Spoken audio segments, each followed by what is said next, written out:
the best we can.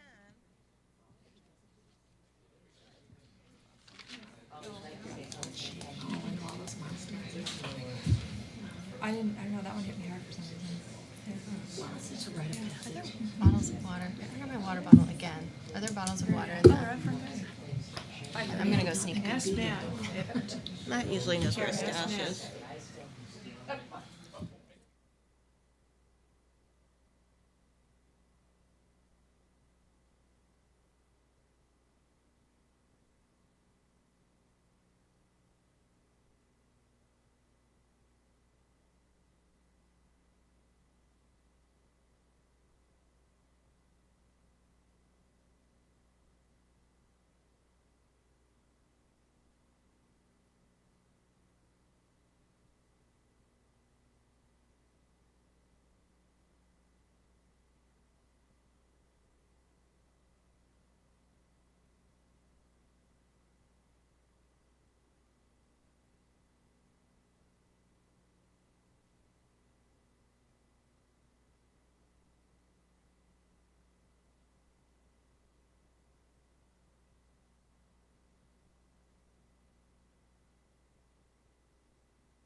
Thank you, and appreciate everyone making it tonight.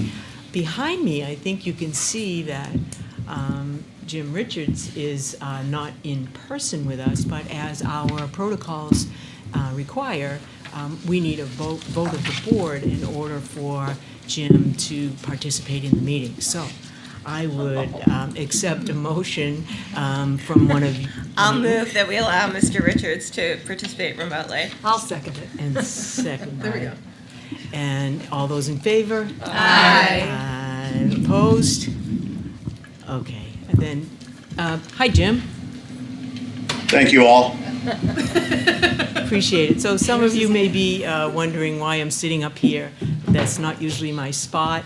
But in a reorganization of our school board, or in this case, the Concord Board of Education, I, as part of my responsibilities, facilitate a reorganization meeting for the board. We have a process.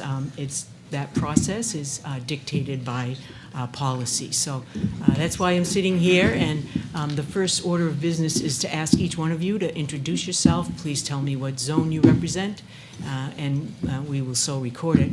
But before you start, I think we have some congratulations in order for a brand new person sitting at the board with us, Sarah Sadowski. Congratulations. Thank you all. And, of course, re-elected to their seats, Barb Higgins and Pam Walsh.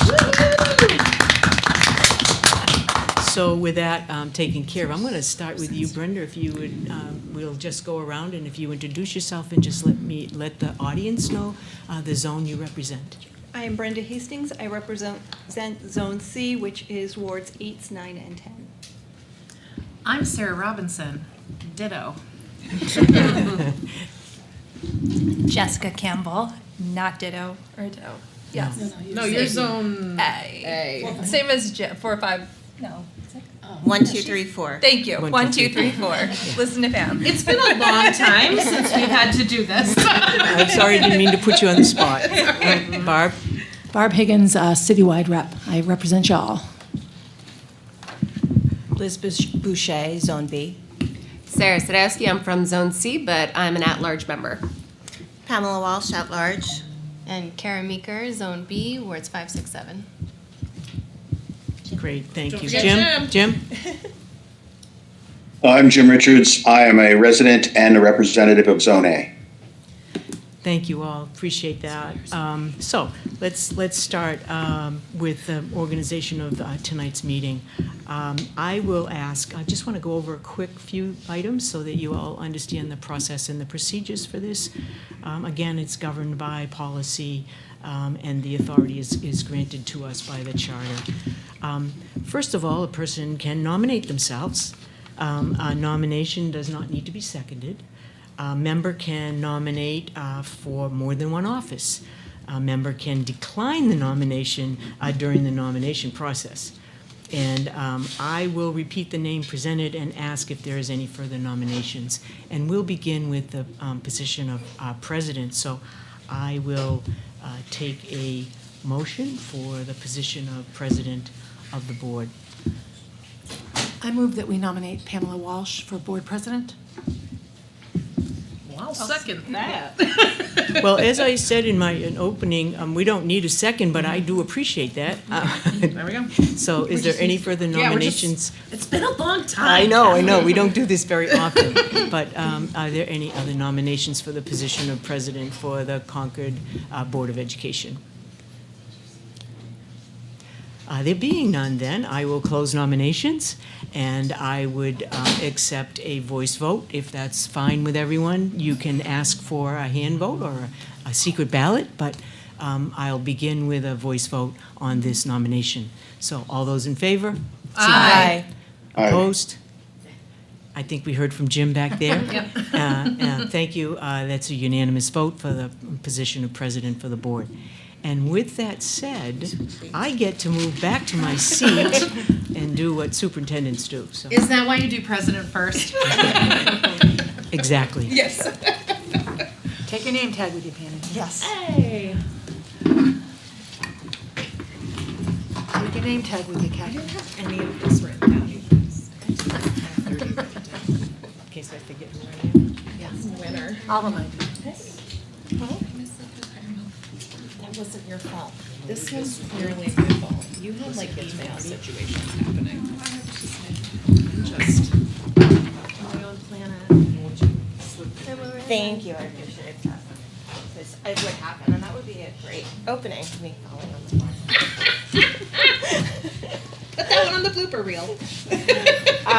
Following the same procedure, I will take nominations for the position of vice president. I nominate Brenda Hastings. Thank you. Are there further nominations? Hearing none, I will close the nominations. Would we like a voice vote? Sure. All those in favor? Aye. Any opposed? Any abstentions? Motion carries. Nominations for secretary.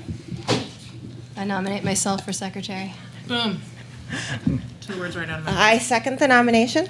I think someone else would have gotten there. All good. Any further nominations? All those in favor? Aye. Any opposed? Any abstention? Motion carries. Thank you. Treasurer is on here, but treasurer is elected. Yeah. Yeah, that's our Okay. the handsome man in the front Yes, but row. again, to congratulate Mr. Croteau and thank him for again serving as treasurer of the district. We appreciate it. Thank you, Tom. And do we know if Mr. Phillips has agreed to maintain? We don't, we reached out to your clerk, Mr. Taylor. We have not heard back from him yet, but On we the will deputy continue clerk. to Okay. pursue that. So can- That's just a position that when Patrick's not available, the Right. board can rely But can we put that on the agenda for February then? Yes, yes. Thank you. Is there any further business? Hearing none, I'll take a motion to adjourn. So moved. Second.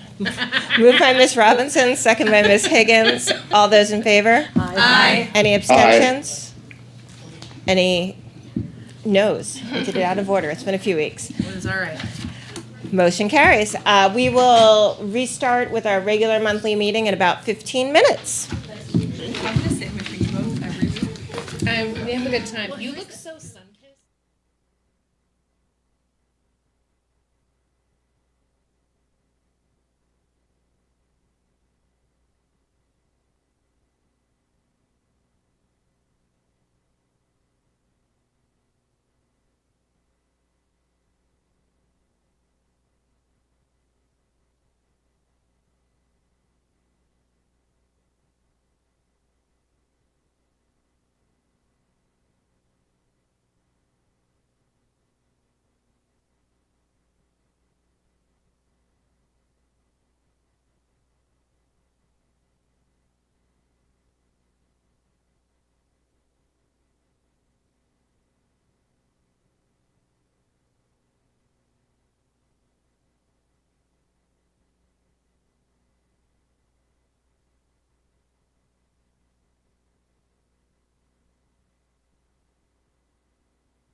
Evening, Happy New Year, and welcome to the January 6th Concord Board of Education meeting. Our first item is approval of the agenda. Do I have Take attendance though.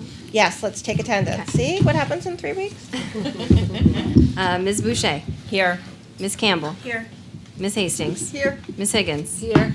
Mr. Richards. He's still here. Here. Still here. Ms. Robinson. Here. Ms. Sadowski. Here. Ms. Walsh. Here. And I am here. Second item, approval of the agenda. Can I have a motion? So moved. Moved by Ms. Higgins. Is there a second? Second. Second by Ms. Boucher. Any amendments, discussion? Hearing none. All those in favor? Aye. Any opposed? Aye. Any abstentions? Motion carries. Jim's delay is gonna kill me. That's all right. His participation is worth it.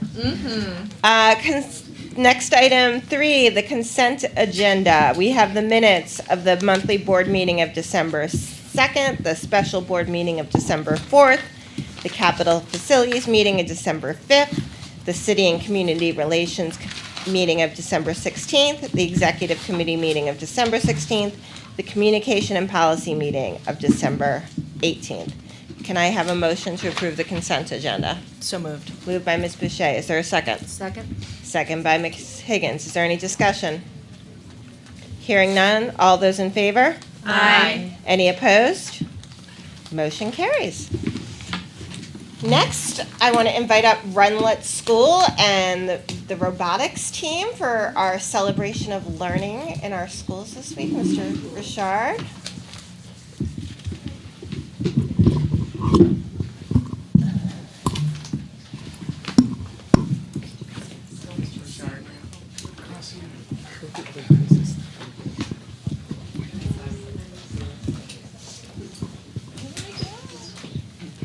All right, good evening, everyone. I'm Jay Richard, the middle school principal. I'm here tonight with Sue Farrelly, who leads our 21C program. That's who we do the robotics club through. Mr. Huckins and Mrs. Folds, who I consider them coaches. And of course, we have a group of Blue Dukes here. What's wonderful about these kids with our robotics, after school club is these kids are learning a lot of self-reliant problem-solving skills, and you can see these are really complicated machines. So thank you for hosting us tonight, and very proud of the coaches and the kids. I'm going to turn it right over to Mrs. Folds and Mr. Huckins. Thank you for inviting us here tonight. So our plan was to let the kids talk about their experience in our robotics club and demonstrate their robot. So I think they'll show it to you first, and then maybe at the end, everyone can drive their robot around a little bit so people can see how they work. Jack, do you want to start? If you could start with your name, your grade, and then what you're planning to say. Hello, my name is Jackson Proya. I am in 7th grade, and this is the tank bot. I named it that because it has tank treads on my bed. This robot was made through the engineering design process. I started with a base and then kept adding on and tweaking until I found something that worked. And basically, it's how it works is it will push the blocks around the map around to the goals where the bots that can pick up the blocks and put them in the goals do that. And it makes it a lot easier instead of the pickup robots that have to pick up the blocks, have to go around the map. I can just push the blocks over to the goals so they don't have to waste time doing that. I aim for speed when making this one. And that's it. All right.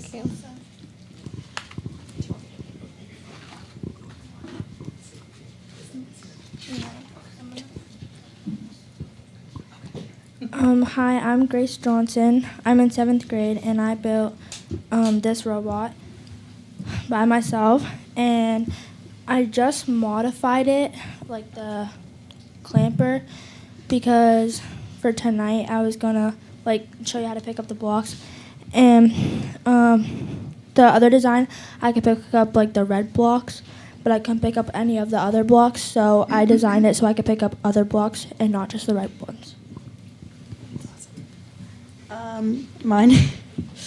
My name is Eileen Avenant, and I'm in 7th grade. This is my build for the robot. And what we do, and what I did for building this robot is in robotics, we have a booklet with a base design that tells you how to build a robot, a clawbot. And then you have to modify the robot using the engineering and design process based on your observations so that your robot can achieve the goal. So what I did is I just flipped the claw around to make it more able to pick up blocks. If any parents want to sneak along the sides to get a better view, you're welcome. Take those pictures. Go on. My name is Marshall. I'm in Marshall Simonton. I'm in 7th grade, and this is my bot that I call the skyscraper bot. I call it that because it's tall. It kind of looks like a skyscraper.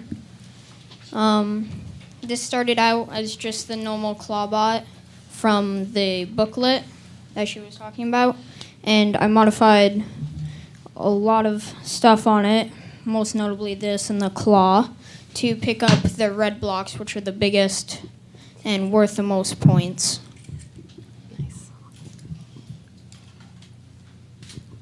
Hi, I'm Levi Wilson, and this is my robot. I tried to design it so I was able to pick up the blocks and make it so I can pick them up pretty high, so I was able to just drive around the field without worrying to hit anybody else that was on the field. I built this from the ground up, and I have these special wheels that have rollers on the side of them, so it can go from side to side. So it's much easier to line up to pick up the blocks. And this was all trial and error. This was me adjusting a piece of code and hoping it didn't break the rest of the robot. Sort of like Hello, life. my name is Montgomery Breton, and this is my robot. I'm in 7th grade. My robot's name is Otis. I started with the normal clawbot, like they said, and I tried adding on, but that didn't really work, and it just broke. So I completely restarted the entire thing and came up with one in my head. And then I built that from my head in a magazine, and it ended up working really good. I added this system that acts like an elevator, and you can lower it up and down, and it grabs a block and then pulls it up to the top, and then you can put it in the bin. Before, I had no claw or anything to pick up the blocks. I just had a pusher thing like that.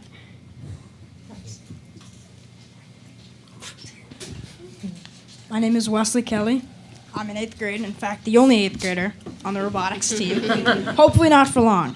And this is my robot, which I call Floppy, because these little grabber things on the end are pretty loose, but it works, so that's all that matters.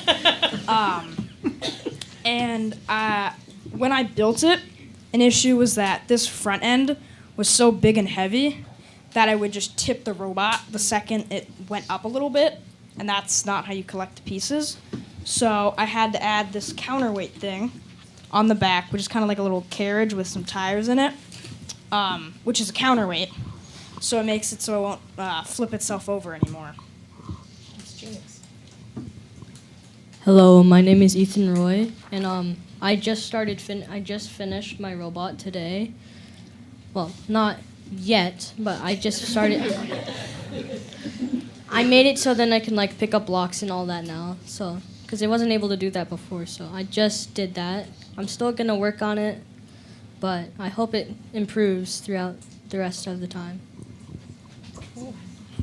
I'm Brian Huckins again. I just want to say that this has been an awesome opportunity with these kids. They're self-directed, they get along well. It's a great way for us to end our school day working with such just a motivated, kind group of students who are curious And just the communication, the collaboration, the teamwork. It's just, I feel very lucky. And I know Ms. Folds does as well. So, and we're so grateful for 21C for giving us this opportunity and helping us get this up and running. Yeah, do we have some of those blocks? Just set them free. Yeah. Why don't you do it on the floor? Definitely the floor. This is where the rubber meets the road, you guys. I got $5 on floppies. Floppy's name alone is its redemption. I'm a fan of Otis right here. Otis is such a good name, too. Oh, no.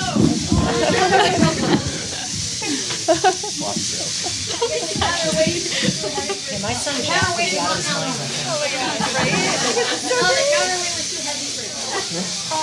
Look at the spikes coming out of the tires. You guys, this is the coolest thing ever. Yes. I've never made anything this impressive besides work and my children. That's the most I've made. Please don't share with us how that happened. You know. You know. Really? How'd you do the glass out? Oh my god. I wish I had my phone out. I want to take a video of this. Attack.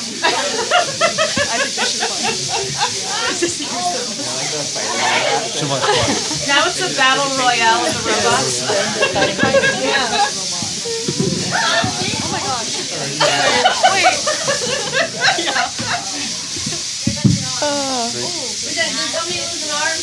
Oh no, are we losing parts? Floppy, you're dragging. Yeah.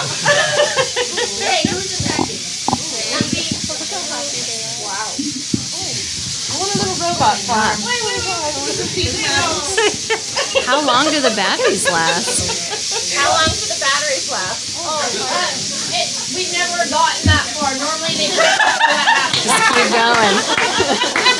We're about to find out. Yeah. Well, they don't normally break, they just fall apart. You can always put them back together. Has anyone actually broken a piece? I think I'm the only one. Who's going after the superintendent? I snapped an ass.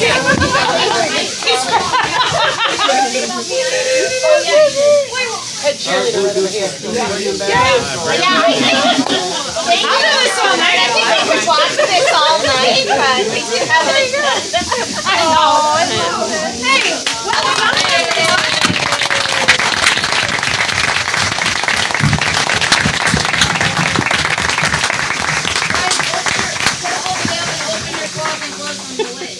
We just had 5 minutes of work meeting. We'd be in a better. That's it. So I just want to thank everyone for having us. And again, I'm proud of these Blue Dukes. And when we talk about engineering skills, computer programming, and I want to again thank Dana, Brian, and Sue. These kids are after school most days from 3:30 till 5:30, working really hard. So thank you for having us. We're so proud of you.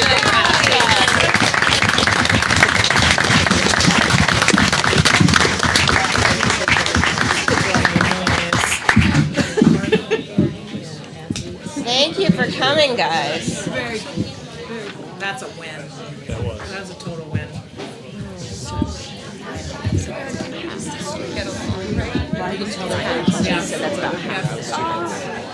That must be like such a tight-knit group of like doing this really hard thing all together and being the only kids doing it. Do you want to push our tables back together?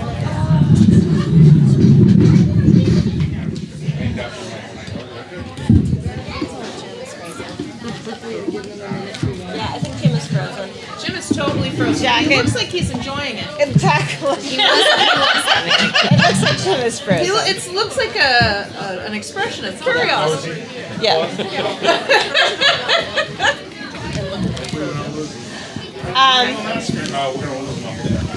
And we'll probably need others. Well, not necessarily. Also, like, Jim's gotta feel. We're just going to give the Rundlett students a minute or two to clear out, and then we'll resume the agenda. It was fun as heck. I like that. Oh, things I never did as a kid. robotics. Could you imagine growing up for robotics? That's so, right? Yeah. It's so impressive.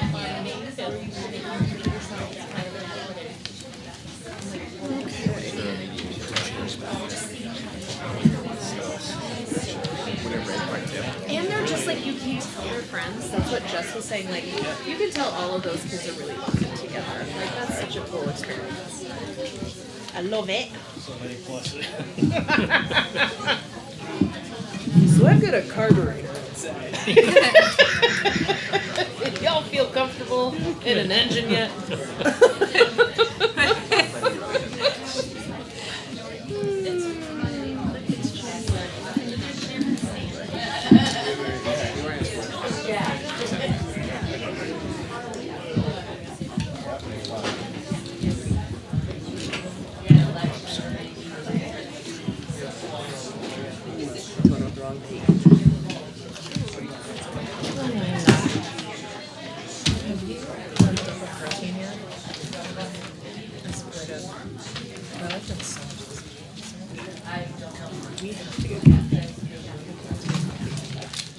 See? Well, our next item might not be as visually fun. It is just as exciting. We're going to celebrate a great accomplishment by the Christa McAuliffe School, one of 100 in the country. I'm going to turn it over to the superintendent. Thank you. I'm going to just pass the baton right to Principal Gallo, and again, appreciate those words of celebration. And so I'm going to let Christa describe it and what happened and why we got there. I was really hoping not to follow the robot. Can't blame you. So we were very excited to learn that we were awarded a national distinguished school, which frankly I didn't know really existed until it happened. Joey Nickel from the Department of Ed called me at home on a Friday night, I think, and Kathleen's like, if you get a phone call, make sure you answer, because she found out first. And I was just stunned because I just wasn't aware of how amazing our kids had performed. We were notified that our grades 3, 4, and 5 students last spring scored just about 76% proficient in ELA, which really blew our minds. We've been working really hard, but we didn't think we would reach that status so quickly. It wasn't too long ago, it was 2018, where we were told that we were a school that needed some improvement in ELA, and we were placed on some naughty list at the Department of Ed. I never get the name right. There's a few letters in it. And Christa Mers can tell you. So after we learned that, we sent 11 educators down to a PLC's at Work Institute through Solution Tree. Some pretty phenomenal presenters there. The Do-Fors had created this, this training.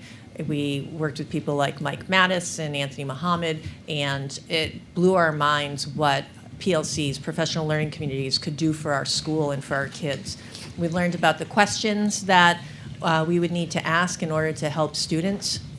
We learned from the very ground level how you start to look at literacy standards, how you unpack them to truly understand them, how you identify priority standards from there, then how you write common assessments and implement those with all students. And excuse me, could we not talk in the audience while we have a presenter speaking? Thank you. And how to use that common assessment data to help kids who required some enrichment or some interventions. And once we learned all that together, 11 of us, we came back to school really excited to bring this professional development to our staff. And about a half a year in, COVID hit, and so that all went on pause, and it was on pause for at least a year and a half. We just didn't have the bandwidth to do much more than survive the COVID years. And then it says a lot about the initiative that it was able to be revived, that staff were willing to jump back into it. all of you that are familiar with education know that a lot of times there's this new work that you get really excited about, and then it just falls by the wayside. This did not. It just kept growing. And we worked on a mission and vision statement with the staff. Then we did the whole process of looking at our literacy standards and brought that work to common assessments and really focused on that work for a good couple of years. And we still weren't exactly happy with the impact we wanted it to have. And fortunately, we qualified to apply for a program through the Department of Ed called Teach United, because we were on that naughty list. And when we were accepted after a process of applying, we were fortunate to have the fee waived because of the fact that we were struggling in ELA, and we were on this list. So we got some outstanding training, and myself and our assistant principal at the time, Dr. Carol McCarthy, went through the training. We're blown away by it, and then we put together a 6-person teacher and special ed team together the following year. And that was last year, so it brings you up to date. Meanwhile, Lindsay Nye, our new assistant principal, got herself caught up on the Teach United training, and it's really focused on high-impact instructional strategies within 4 domains: growth mindset, authentic engagement, personalized learning, and data-driven instruction. And those tied together really nicely with the work that our PLCs had been working on. And that was the missing piece for us, those really high-impact instructional strategies. We had been focusing on common assessments and data, and that was a big piece for us. So now this 6-person educator team that was trained last year is now training the rest of the staff through our grade level PLCs. And so that's been a really good training for all staff.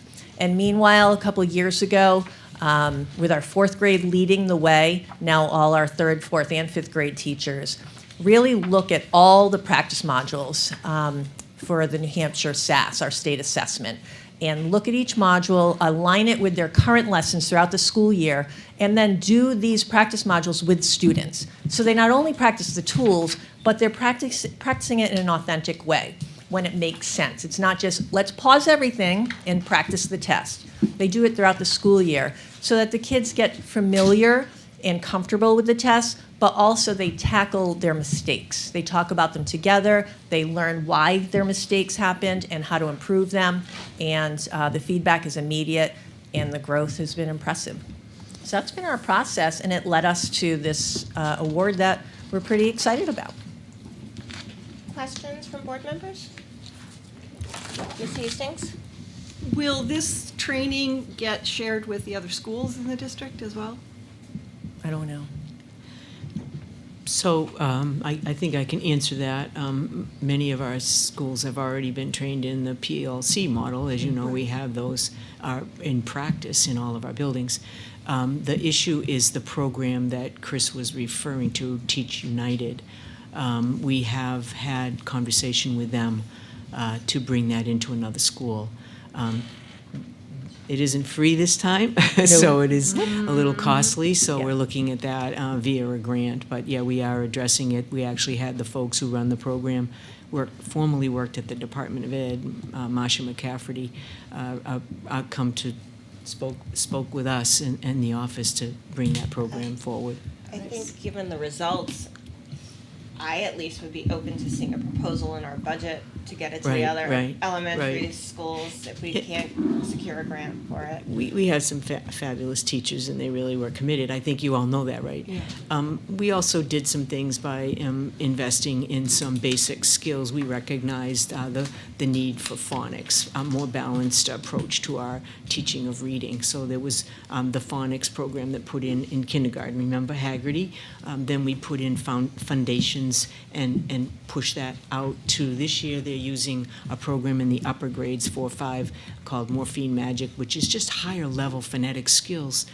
We know that that's really important because our middle school teachers are telling us youngsters have a hard time with spelling and with things like syllabicating words, especially difficult words in science and social studies, and that continues through the high school. So we think that some of those measures are helping across the board. Yes, at Christa McAuliffe, but also in our other elementaries. Do we have other elementary schools on that CIS list? We do. We were notified. We have one school that's on that list. And will they be and able it's to- specific to special education, as Chris was too. Chris only had one subgroup that needed attention, and that was the special ed subgroup, and which is what they came off the list. I think you referred to it as the naughty list. Yep. We didn't say that. But the same thing happens with this other school that was We'll have the same identified via special education. Okay. Go ahead, yeah, please. This year, we have put together a committee of about 22 from K through 12, all the way up with administrators who are on the committee, as well as reading specialists and English teachers, and we're revising our ELA competencies or standards curriculum.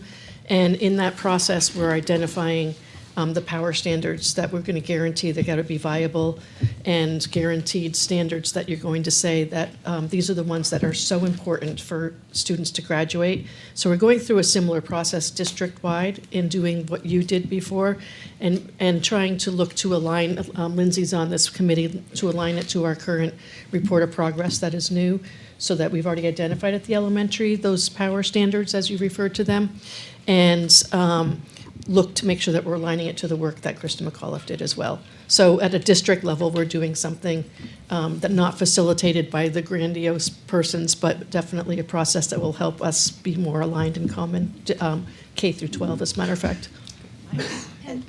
Go ahead, Jess. I just wanted to say congratulations. My kiddo was a graduate of Christa, and the culture you have built there with that team is so special. They're so awesome. Not Thanks, Jess. surprised.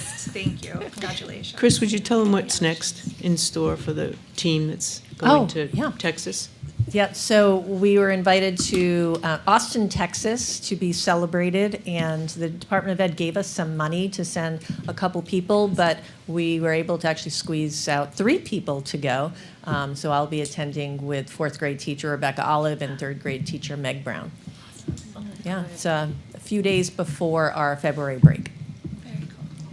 And you tested, just clarify from some of the reporting, it might not be clear. You tested all the students who were eligible to be tested. That we only do the test in 3rd, 4th, and 5th grade. Yes, yes.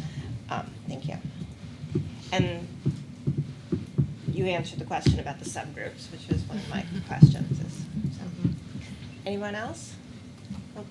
Well done. Deep congratulations. Thanks, Yes, Sarah. yes. Very much. Yeah. Thanks. Really Thanks. excited for you guys.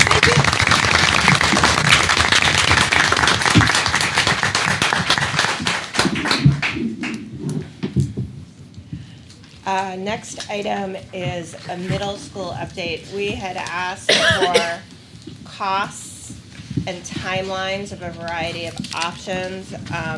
We have potential timelines to give things. The architects and the construction company asked for a little bit more time on cost estimates for the various options.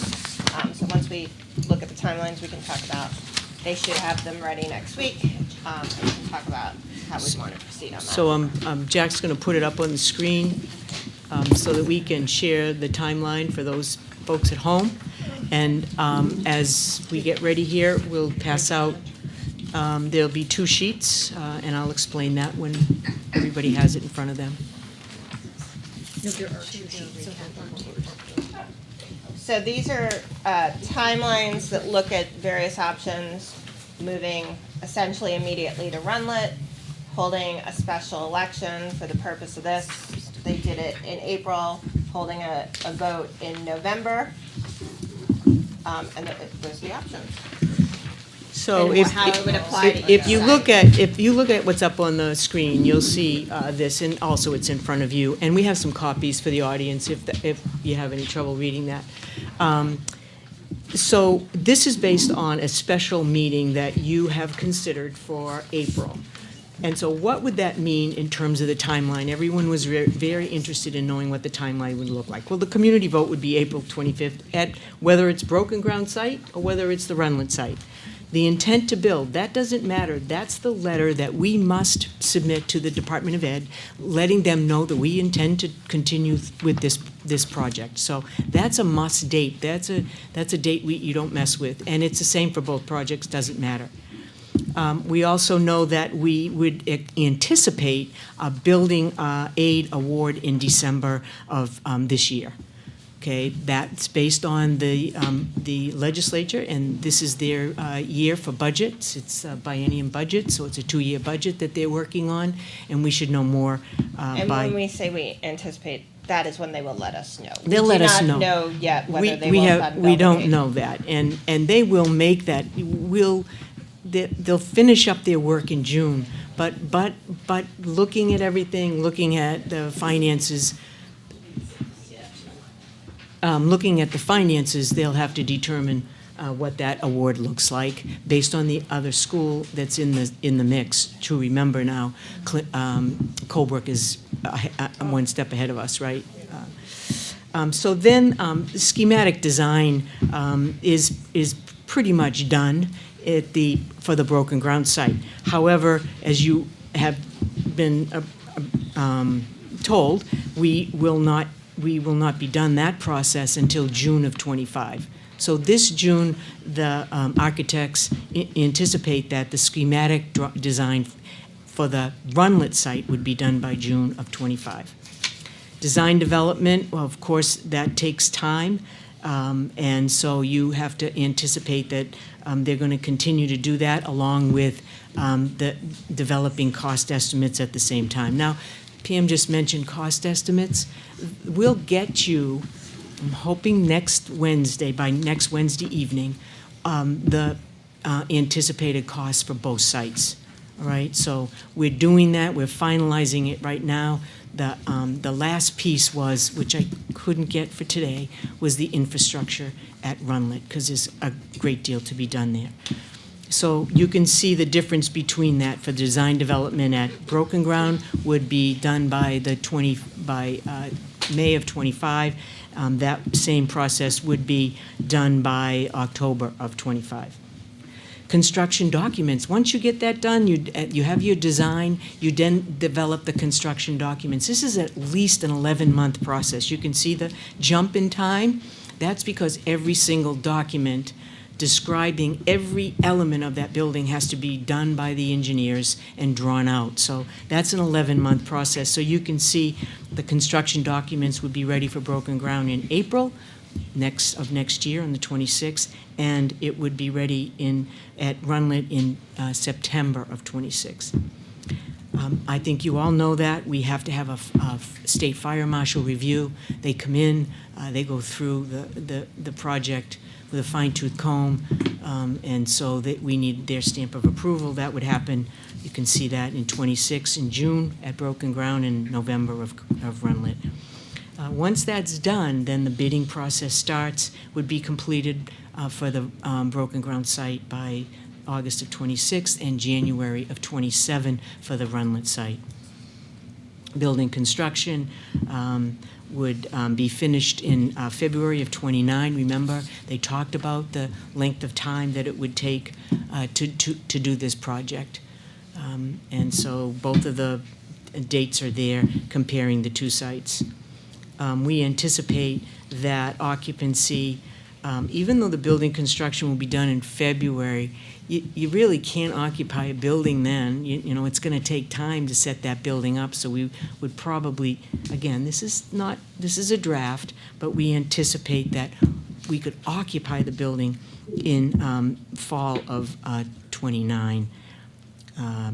And the reason why they look the same at the two sites is because we won't have as much of a delta between when the building is done at Rundlett and when you can jump in. Because again, we want to bring the kids in at the beginning of the year. You don't want to bring them in the middle of the year. Demo site obviously is not needed at Broken Ground, and it would begin and be finished by February of '30. The site would be completed, the Broken Ground site will be completed in March of '29, and the March of '30 for the Rundlett site and fields would be available at Broken Ground in the 29, and spring of 31. It takes at least a year in order to get those fields ready to play on. So that's another fairly lengthy delta for that site. So that's if you decide to have a vote in April, a special meeting, which is what the petition warrant article said on the November election. So those that it would require a vote. So the second one is a November vote. The reason why we chose the November is because that's the time when you have a regular election in the city.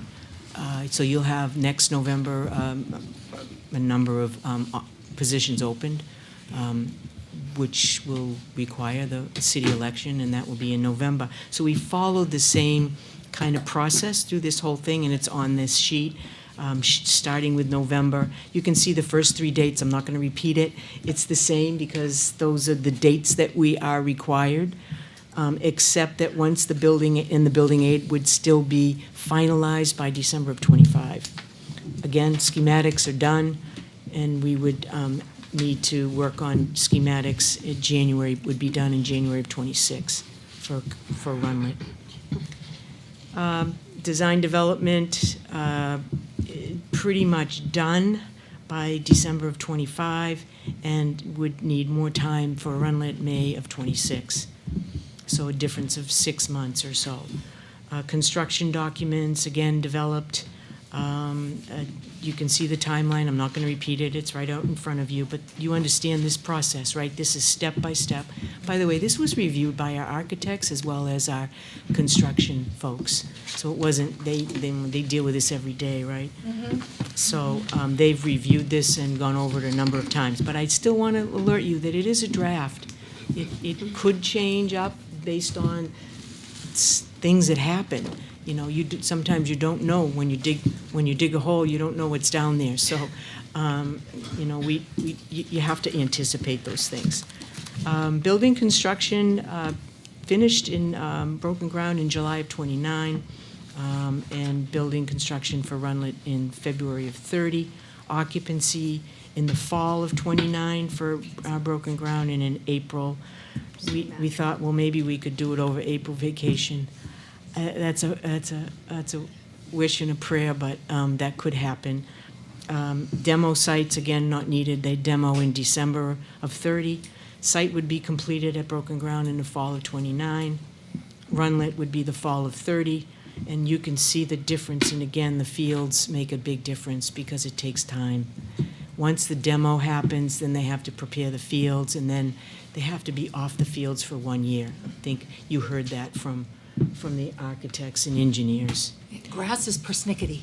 It really is. Grass is persnickety. Yeah, and you don't want to get on too early, because as you know, Barb, what happens on a field if it doesn't come in right, it just never recovers. If you have side conversations, could you please take them out, because we can't hear ourselves over you? Ma'am? Thank you. Can I answer some questions? And again, I apologize. We had hoped to have the numbers for you tonight, but with infrastructure being what it is, it took our engineers longer to do that at the Rundlett site, because we haven't done anything there. Remember, we still have to do all of the test pits, all of that land. I realize there's a school on it, but when we do this process, you still have to do all of those tests, whatever that might look like, including geothermal, because that's all part of that plan. So it's going to take a little bit longer. I would just, as we discussed at our last special meeting, we do not have to have a vote to stand the Rundlett. So you can, I think that the April is a good time estimate. You could take a month or two off depending on when we vote, whenever we vote from. But I think they were just trying to make like and like on this. This was our best estimate of what that timeline would look like for you. Now, when we come back, if you so desired to hold that meeting next week to go over the numbers and the cost estimates, We'll also have a number for a renovation project at Rundlett, which you've asked for. Questions? So we aren't required to have a citywide vote about this if we choose to stay at the Rundlett site. No. So we could make a motion and have a vote now and take 3 months off of the timeline. Okay, correct. Putting that out. Other questions? So I have a question. I'm just, for clarification's sake, the paperwork that we have in front of us is timelines for if we decide to hold a special election in April. Are we confident we can work with the city to get that done in that time frame? And then we also have one for November for the general election. I want to also confirm what you just said, that we're not ready to discuss cost comparisons, but that you will have them within the week, and that we, if we desire, we can have a special meeting where we will have costs for if we stay on the path that we're on, if we hold a special election in April, if we hold a general That's election in correct. November, and what renovations might look like as a permanent solution for Rundlett or as a stopgap for Rundlett. I think that's a decision you'll have to make. Okay. But there are basic things at that school that must be done. I mean, you just, basic things like a roof. I mean, it just, but it's very complex. To what degree do you want to do that renovation, right? I mean, we know, and you've heard, that the lack of power outlets. How far do you want to go into that renovation at that school? When you start doing electrical, we know HVAC systems are, ask Matthew, he was over there this morning.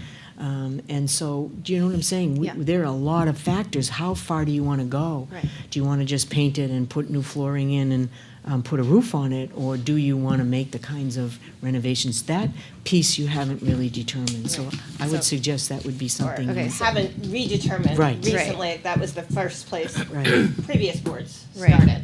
And that's, so I'm sorry, I asked like 8 questions all at once. So let's tackle the special election. Are you confident that we could work with the city to have an election in April? Well, now when we hear from the city clerk, we put in a request right before Christmas. And we still have not. Logistically and what the cost would be, correct. And they haven't gotten back to you, or that they? No. Okay. And then, I guess, going back to the renovation, that almost sounds like a special meeting of its own, because it sounds like we may need to address these regardless. Like, there may need to be renovation things that we do to Rundlett, even if we commit to these timelines? Like, are we running out of time? Well, I mean, we as you know, we've done everything we can to keep it together, know. and Matt and Yeah. his team have done a great job. But we've been very fortunate that things have, held up. But don't go into Rundlett on a rainy day. Right. There's just so many pieces to this. I mean, you saw today just the example of the technology that our kids are engaged in with computers and programming and coding, and that all was part of that, and plugging in their batteries so that they do have enough battery power to do what they need to do when they're in competition. So all I'm saying is that you have to decide how far do you want to go with it. Right. Is it a stopgap measure for a period of time and then you go back to it? These are not easy decisions for you. And, we know that the legislature is meeting as we speak, right? And we're watching it very closely. As a matter of fact, Terry has indicated she will attend adequacy hearings next week. And so, in education. So we need to get a sense of what they're willing to do. And we have to watch that. You were very clear from the get-go of what you would do based on building aid. Mm-hmm. So we're watching it for you. So I would propose we hold a special meeting next week. I guess one of the questions is, do we want to have the architects come in and make a presentation to us jointly with the building committee? So, because there's some great folks on there who might have some interesting perspectives that might be hearing all at once. I'm just thinking of how we continue to keep this timeline, or just do it separately.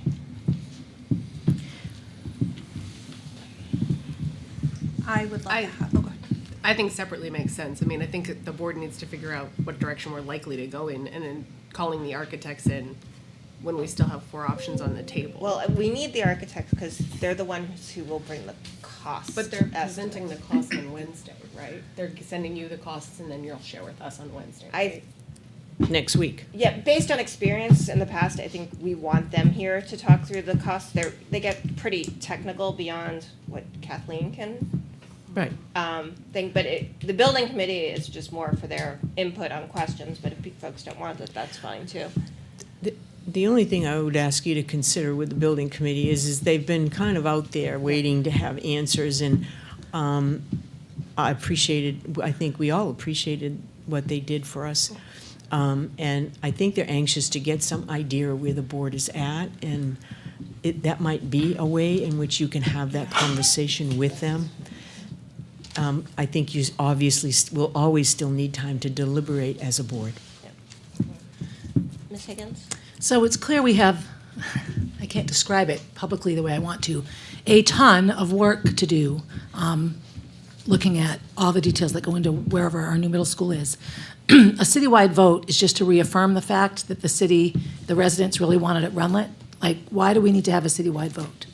I think that is a question the board will have to answer, but the charter amendment was to hold a vote if there is anywhere other than Rundlett. If the board wants to continue to consider broken ground, then we would need a vote. Right. If the board can move to go to Rundlett and not take a vote. These were options based on if you held a vote in April, held a vote No, in I understand all Yeah. that. I guess my overriding feeling is the city has already been very clear with what they want. They don't want a building at broken ground. I feel that to wait 3 months until April or 11 months until November to get an answer that we already have is an incredible waste of time. So I would move that we as a board decide to research the Rundlett site, renovations and rebuilding, and get to work on that as soon as possible.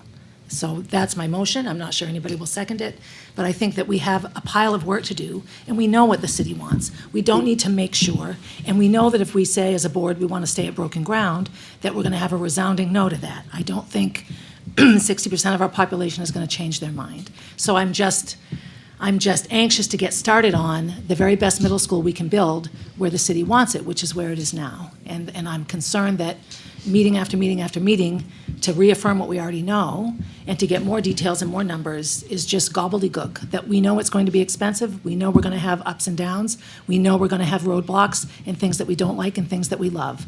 So let's get started. Can you clarify your motion for me? Clarify the motion. The motion is that the board decides to commit to the Rundlett site and we get started as soon as possible. I mean, that's Second. Thank you. Who seconded? Moved by Ms. Sadowski. Higgins. Yeah. Second by Ms. Sadowski. Discussion? I am uncomfortable without having any updated cost estimates. I think it's a totally legitimate motion. I would like to see us table it until after the special meeting where we have some numbers in front of us. We know that it was the more expensive option, and so to move forward without having seen any number, I think we should have at least have the financial discussion before we make a commitment. But I don't think numbers will change the mind of the community, though. yeah.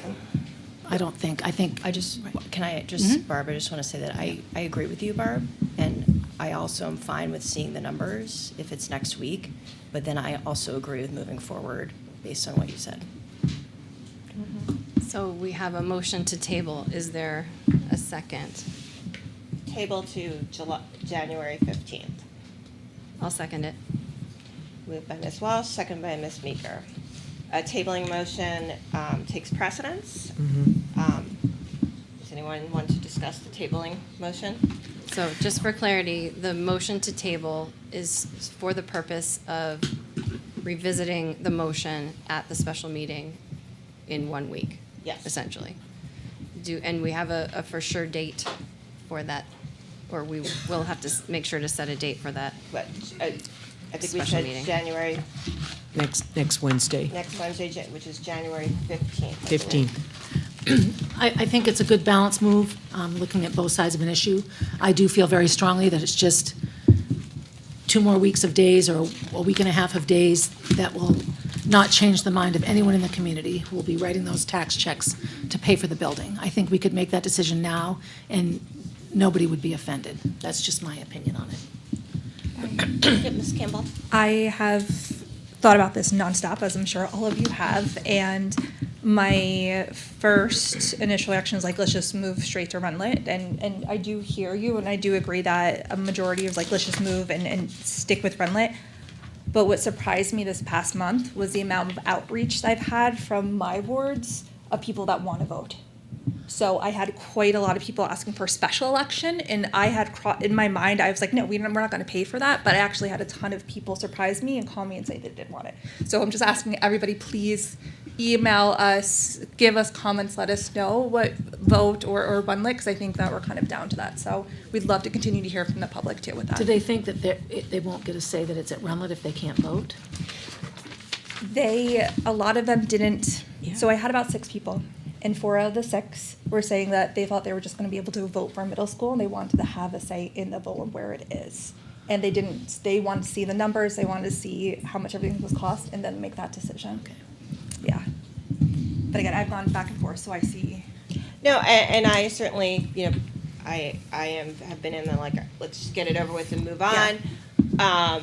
And lots of people. But I have also heard from folks that like, well, I voted to vote. I thought I was going to have a say. I did. So, it could go either way. But I do think having some numbers in front of us. Yeah. Mr. Richard, do you have a comment? The feedback that I've had from my constituents are they want to vote. They're still very, very concerned, and many people have a very big preference for the fact that one option, the Rundlett option, could be very much more expensive. So the motion on the table is to table until next Wednesday evening. Are we ready for the vote? Yes. Mm-hmm. All in favor? Aye. Any opposed? Me. Any abstentions? Motion passes 7-2. Thank you.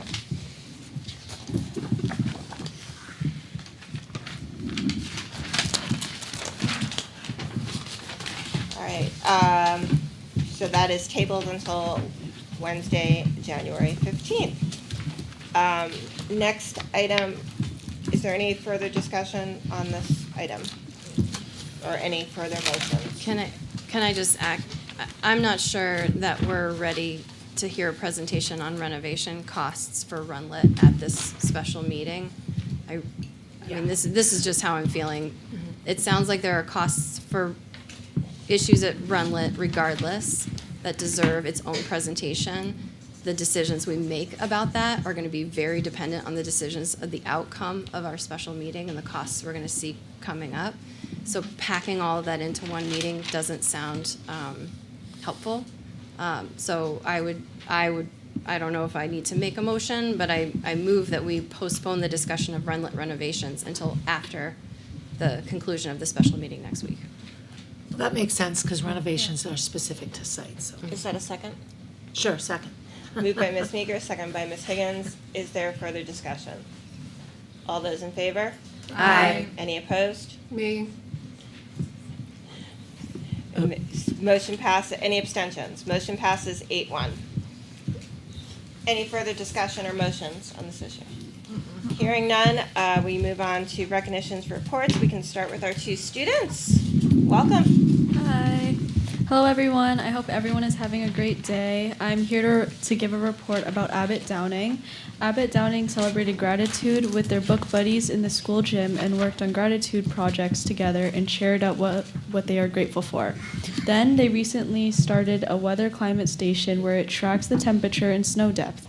They send out this data to NH Fish and Game. And on a different note, CHS Junior Student Government will be holding a talent show on January 16th in the CHS auditorium. Please support the junior class by showing up.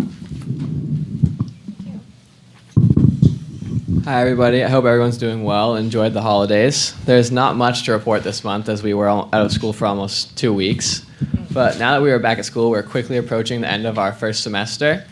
And with this, which is on January 17th, and at the end of the semester, we will have classes ending, and our intersession week will be the week of Martin Luther King Day from the 21st to the 24th. This will include 2 days of remediation for students who have fallen behind and 2 days of intersession.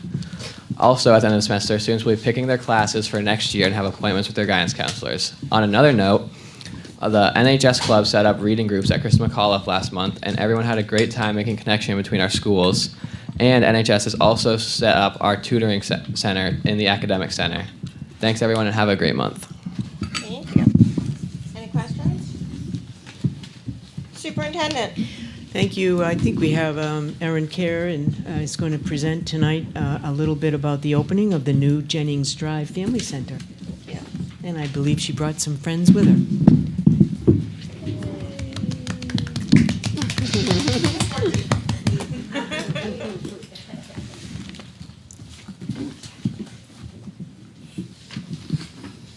Go ahead. Well, she's waiting. She has a presentation behind waiting you. for a presentation. Sorry. That's okay. Hello and good evening. Happy New Year. My name is Erin Kerr. I'm the coordinator of early supports and family engagement, as well as the district homeless coordinator here for Concord. My role is overseeing our Concord Family Center. Family Center is a free service to all Concord families with children ages birth to 5. The mission of the Concord Family Center is to provide Concord families with free access to family engagement, early childhood practices, and strategies by offering dynamic, supportive, and engaging programming with experiences that promote kindergarten readiness. This is achieved through consistent, high-quality, sustaining collaboration with all community partners. My Family Center team is here tonight. We have Miss Jill, Miss Audrey, Miss Ashlyn, Miss Claudine, and Miss Pam.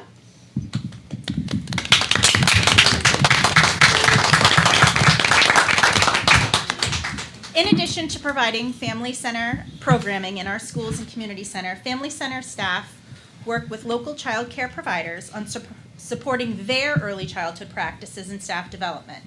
Pam Schachter is our early childhood outreach coordinator who works with local child care facilities, provides strategies, offers professional development, and supports students with dysregulation, language development, and overall academic success. She's also vital in supporting families when completing the special education referral to our developmental preschool. Some may know that Family Center has been long been in the city for over 20 years. It has been a valued program to many families, previously directed by Lori Hart. Since Lori's well-deserved retirement in June of 2023, I have taken on that role and continued with the mission. Currently, Family Center is offered at Millbrook, Abbott Downing, Christa McAuliffe, Beaver Meadow, and the citywide community center up on the Heights.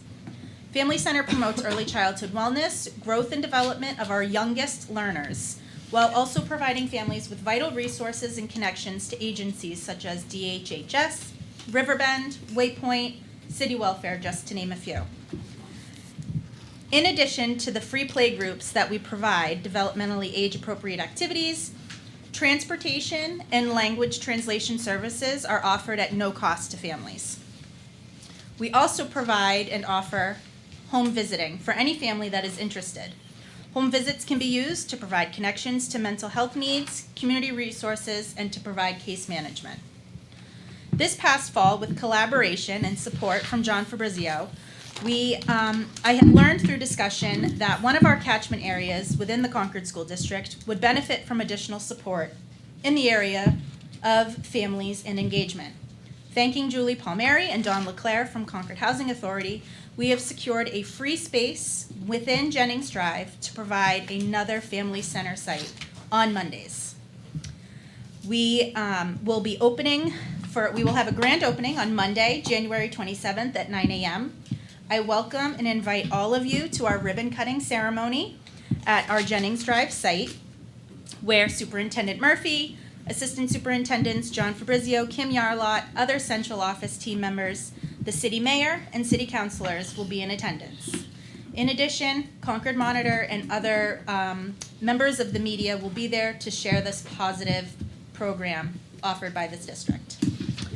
Another great benefit and resource of this Jennings Drive site is we will be offering a food and diaper pantry in addition to offering Family Center. So any family can come by, get a bag. You all have received our Family Center totes. So every family will be able to come, shop with whatever they need to start off with a great week.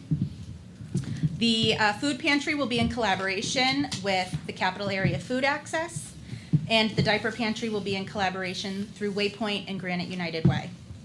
One of the biggest joys I have had in this position is being able to run family engagement nights. Last year, through the support of our preschool development grant funds, we had offered 4 very well-attended family nights that provided families with resources, connections, and supports that go beyond the classroom walls.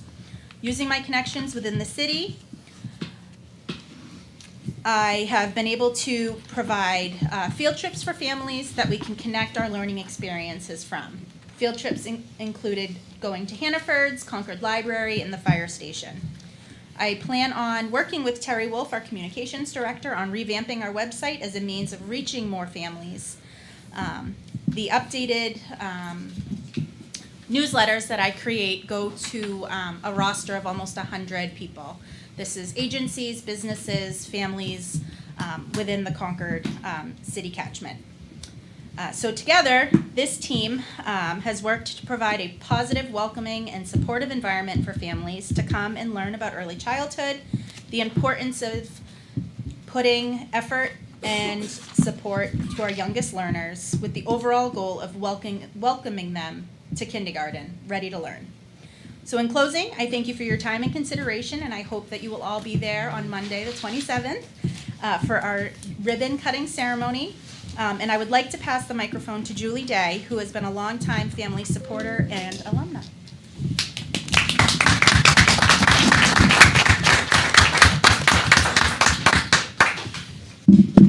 So I'm bringing my phone just to cut me off at 4 minutes because that's all the time I have. And it's not going to work. So I'll count. Sarah will do it. Yeah, it's fine. So my kids went to Family Center 20 years ago. I now have grandchildren. And it was the best part of our week. The kids got to learn their teachers, their classmates, their school, their principal, and it just made a world of difference when they went into kindergarten and went into first grade, that they were already familiar with the school. They were already familiar with what the day might look like in kindergarten or in preschool. And so the other side of that is the parents learned so much. You know, when we go to schools and we drop kids off and leave and then come back to school and pick kids up, parents aren't learning anything. When we go to Family Center, we go in there and we learn with the children. We learn by watching other families. We learn by watching the teachers. We learn by exploring different things that we may not have had the opportunity when we were growing up. So it's more than just the children. It's more than just the parents. It's a whole community. And I have friends that were my friends 20 years ago at Family Center that are still my friends now. And it's because of the close-knit relationship that we had there. And when you talk about parental resilience, making sure parents are able to take care of themselves so that they can take care of their children. When we talk about social connections, knowledge of parenting and child development, we've learned all of that at Family Center. We learned about the resources in the community. And most importantly, we learned about social and emotional competence of both our children and ourselves. So as we're watching our children do the robotics, Some of those children may have gone to Family Center. Some of those families may have. It just starts them off on such a strong and healthy relationship with the school where their parents may not have had that relationship. I will sing the praises of Ed Barnwell because he came in every time and talked to the parents that he struggled with, that the children struggled when they were kids in the school. And he made sure that they were comfortable, that they were going to be able to have a good relationship in the school. So Family Center is just really important to me. It's important to my family. It's important to my friends. And I hope it's important to all of you. And I hope to see you also on the 27th because I'm also at CAFA, which is a Capital Area Food Access Coalition, and Granite United Way, and I help at the diaper pantry. So I'm still connected. Thank you.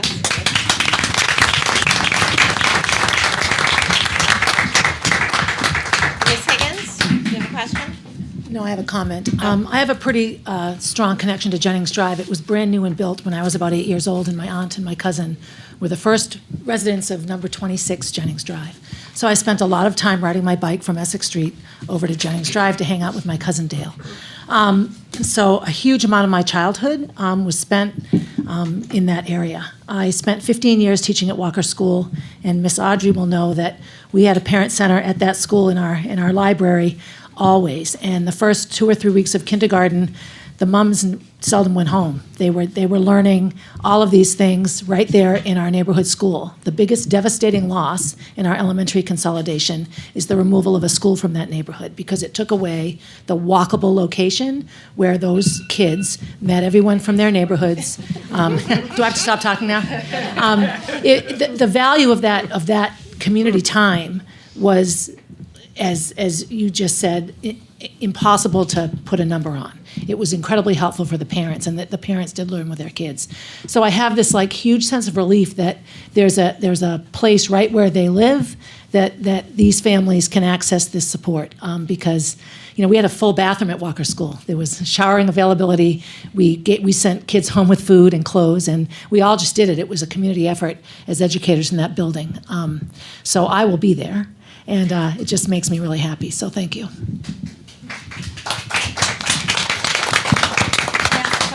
Yes, Ms. Campbell. If folks wanted to donate diapers or food, how would they do that? Great question. That is wonderful, thank you. If anyone, the diaper pantry is also being moved. It's no longer going to be up on the Heights. We're moving it to Millbrook School, which is another great way Family Center can continue to wrap around those families. So anyone that is interested, willing, and able to donate diapers, please contact me, and I will connect with Julie, and we will get it there because Jennings Drive will be a satellite site as well, just for families on this side of the city. And we mostly need 5, 6s, and 7s. Yes. We have a lot of babies. People love giving babies, but we have a harder time getting the larger. Thank you. Yeah, thank you. Pull-ups too. I'd just like to add, we are in each of the elementary. Could you come to the microphone? Thank you. Hi, I'm Ashlyn Hiley. We are in each of the elementary schools, so you're welcome to contact Erin. She can get you in touch with whichever representative is there, whatever day that week. We can pick it up, transfer it about. That's Wonderful. easy way to do it. Thank you so much. Thank you. Thank you. Anything else? Well, thank you very much for coming in. Thank you for your time. All of you for your hard work. Thank you for your time. Superintendent. Thank you. I think this is rather appropriate. I have 2 grants that I want to announce tonight. The first grant is Healthy Beginnings, wouldn't you know, for $20,000, and it's from the Concord Hospital Trust to use for and to expend in the community for the Early Learning Family Center. So how appropriate is this? The Healthy Beginnings is from birth to age 6. So they'll use that 20 grand from the Concord Hospital Trust in our programs. So awesome to them, and we'll send out a note thanking them. The second grant, on the other end of the spectrum, if you will, is Integrated Education and Training for $11,000. This is a 2-year grant, so we anticipate 2 years of 11 grand, but it's through Adult Ed, and what it does is it develops a partnership with businesses providing adults with workplace experiences. So it's for 2 years, and they will gain a credential at the end of it. Some of them separate will be working on perhaps a high school diploma, but then there will be credentials in certain areas. Whatever business they do their work practice in, they will receive a credential for it. So again, that was a grant through the Department of Ed, specifically devoted around the adult ed program. So we're pretty happy about those 2 grants. And like Van, it's been pretty quick. We just got back and things are rocking and rolling in our schools, and so I'm brief tonight. Great, thank I'm you. sure you're happy about that. Our next item is state assessment results. This is a follow-up to some questions that the board had asked. We had gotten the overview. We asked the team to come back with school-specific as well as some more comparisons, so we had some baselines to understand the results, and here they are. Thank you very much. Is this on? Yep. Yeah, Yes. you're good. So one of the reasons there's a little bit of a delay in getting results. Yeah, Jack's good. You notice we're freeze framed? I gotta wait for it. Oh, I see. Give me a second, you can chat. Okay, that's why I'm chatting, I'm giving you time. So one of the reasons that there's a little bit of a delay is that generally the New Hampshire SAS results are, the test is given in May of the spring every year. And schools will get preliminary results, so we'll say, okay, this is how we did in Concord, but what we're lacking is comparison results with other districts throughout the state. And they call it, they sequester the data until they make sure that they give the opportunity for all schools, all superintendents, they're lucky enough to have an assessment coordinator to validate the results. So it's only been recently that we actually have had the comparison. They've, I don't know if there's such a word as unsequestered, but they lifted that and allowed us to look at comparing districts to districts. The other thing that I wanted to mention as well, so now you're getting a more accurate picture, that's the delay now in January, is the efforts that we've put in to really refine our practices in ELA and in math by purchasing a new math program this year. We had the math coaches in for a period of time to help boost our math performance, and we have some really strong primary school level programs in really strong efforts towards ELA. So what we want to do always is make sure that those kind of efforts are actually have results. They're actually informing us and giving us some proven results in terms of improvements. If we saw them dipping, then we would have to say, what are we doing with our practices? How about our instruction? How about our assessments? Our programs, our curriculum, and as you know, right now we're doing our curriculum review for ELA. So all of this, I'm telling you, is as background story to what we're about to present in terms of Concord's results for New Hampshire SAS. The SAS is given to 3rd graders, 4th graders, 5th graders, all the way up through 8th graders, and then science is done in 11th grade, in 8th grade, and 5th grade.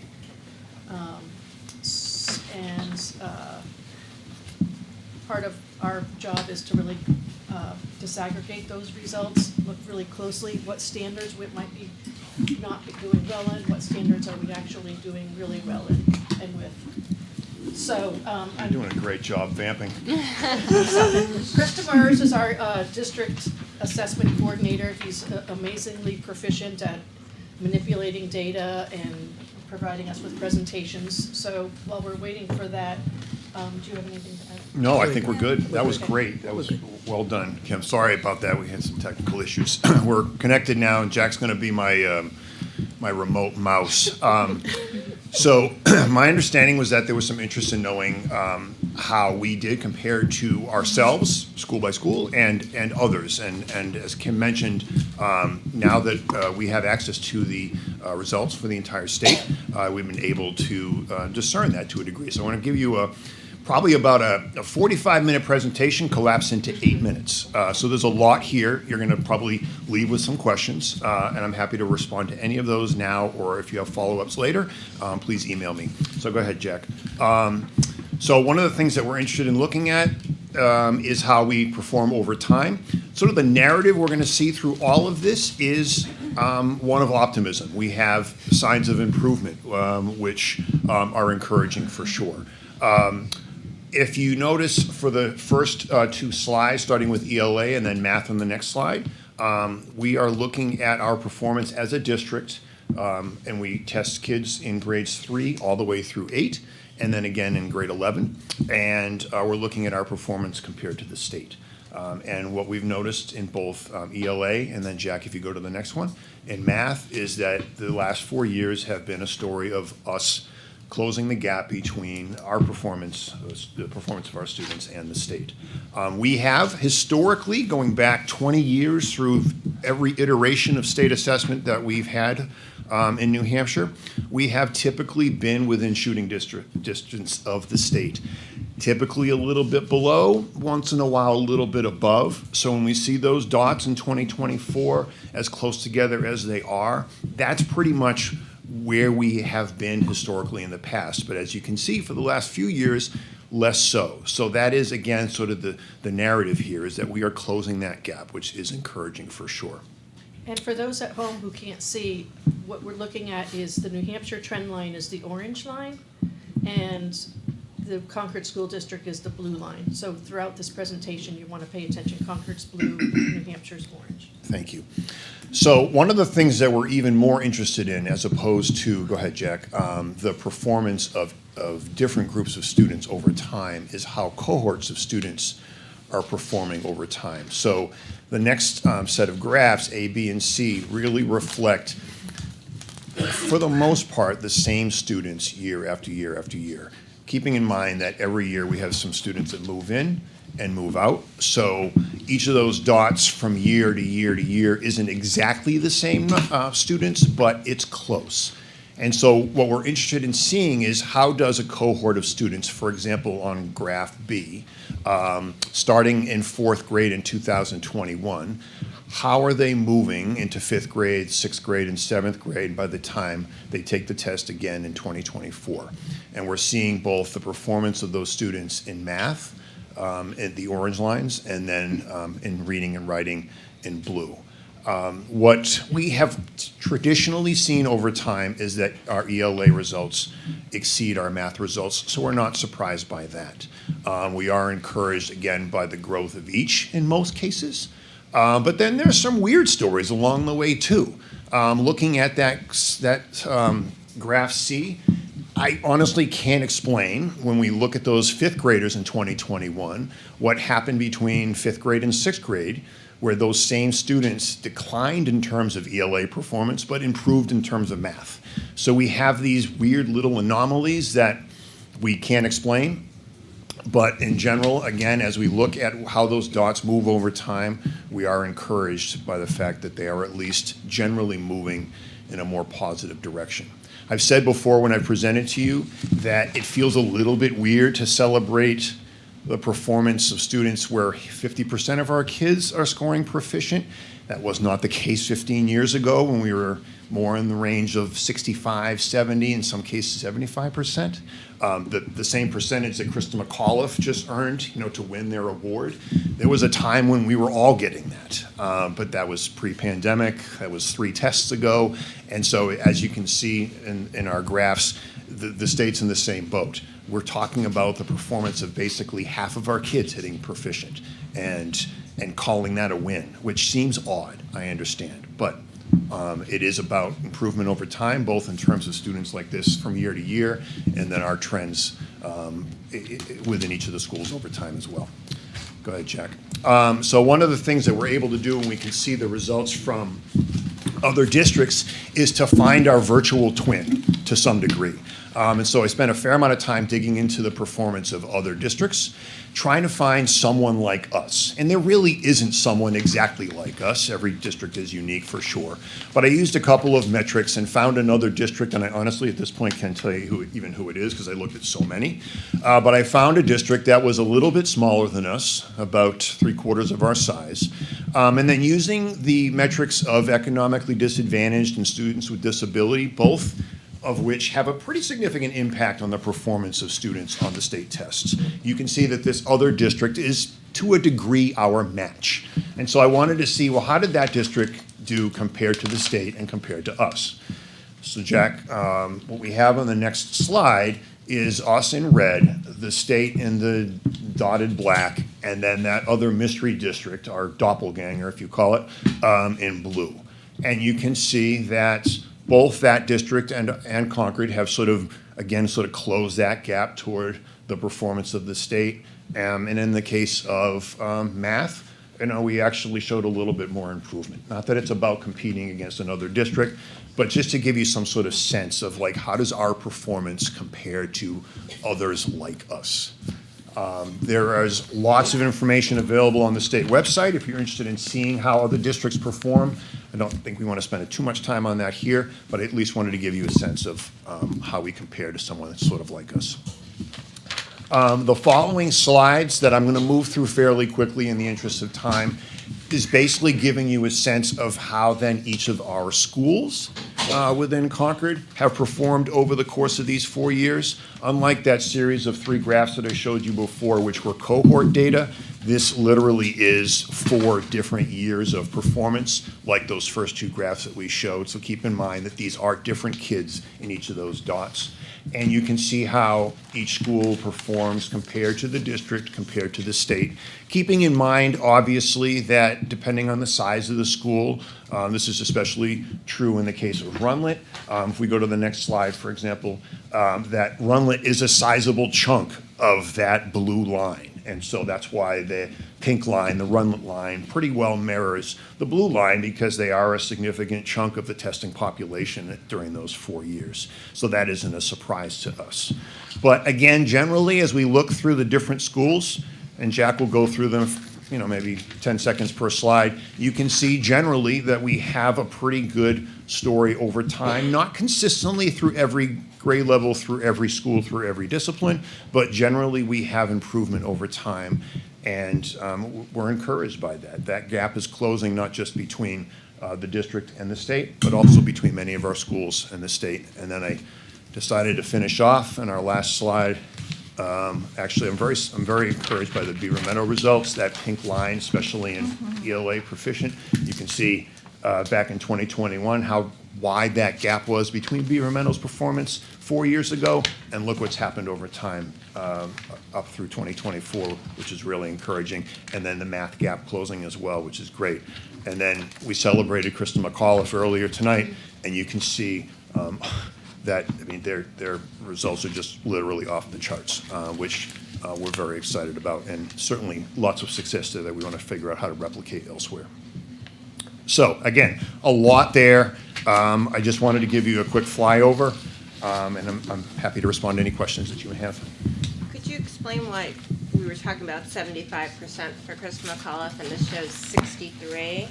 That is a fantastic question, and I will tell you that there have been yes, there have been countless emails back and forth between the state, myself, and Chris and Kathleen, trying to get at where their numbers came from, and I honestly don't have an answer.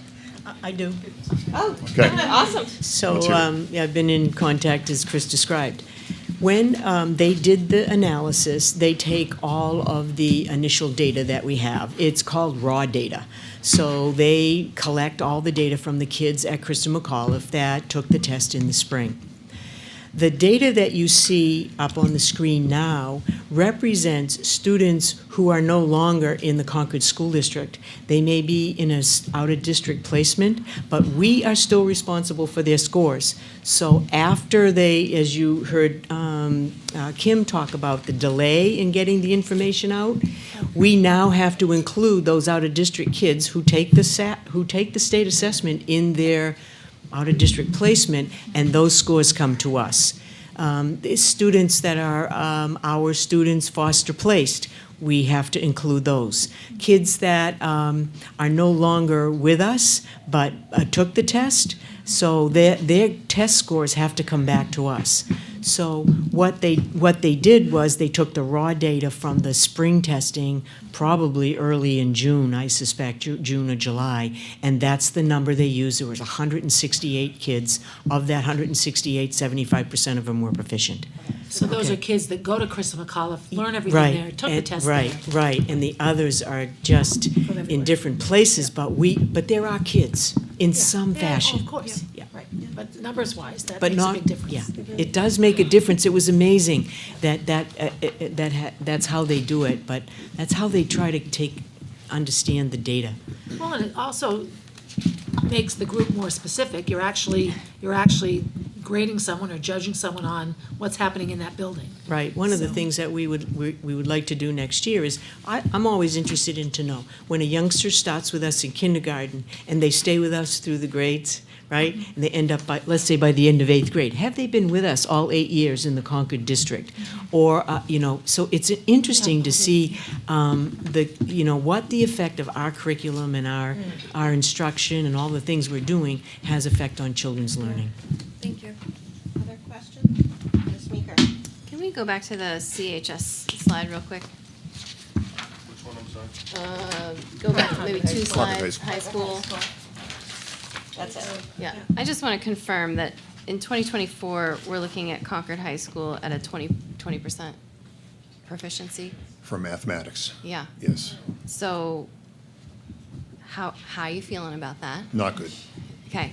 I mean, my question is more just from an umbrella, thinking about approaching the budget season, what people are asking for, what CHS needs.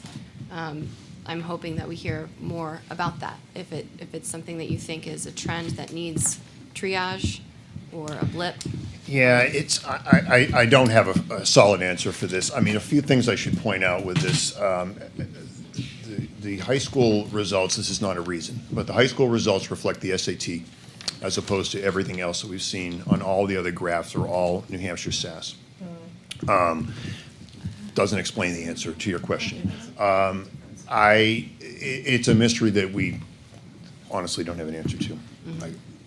In terms of triaging, we're well aware of this, and we put in an initiative this year to test all high school students starting in 9th grade with the PSATs, so that they have test practice going into the SATs, so that we can actually look at those test results and determine where are their gaps. Is it in number sense? Is it in geometry? Is it in algebra?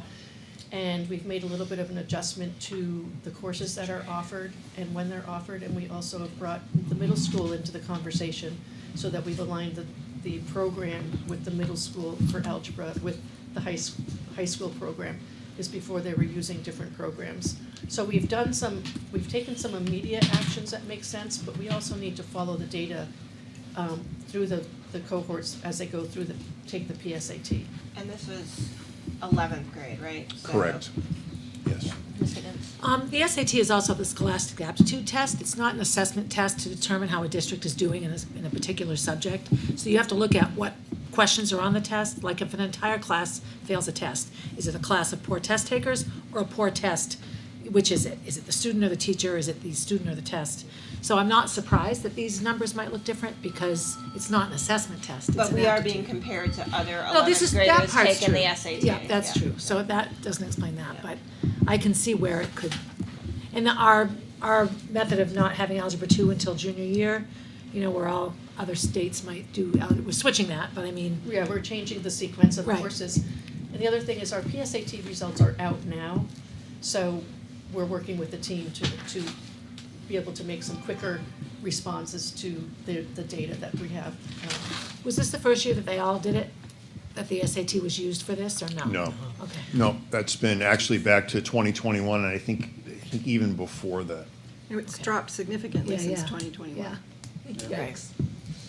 Yeah, and then the flip side of it is there was a strange anomaly, and we saw this in science when we were examining this before the Christmas vacation. If you look at 2021, I also, the optimistic side of this is I can't explain how that particular year our students did so much better. And the same was true for science. So we have strange anomalies going in both directions that are oftentimes inexplicable. Did all students take it in 2021? Yes. They did, okay. I had a question, and you probably don't have the answer to this, but there was a story in the Wall Street Journal today about how girls significantly dropped in their math proficiency post-COVID compared to boys, and that the gains the girls have made over the years in math and science dissipated during COVID. And I'm just curious if we have looked at that in our data.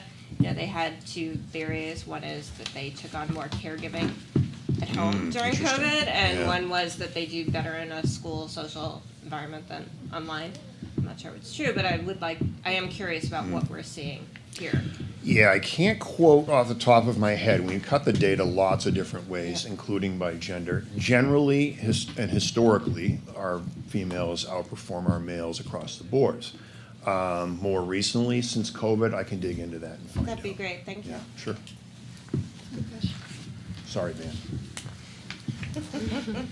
I know you're doing your part. We want them both to perform. Of course, but, of course we I do, think right. It was just an interesting. Right, of course.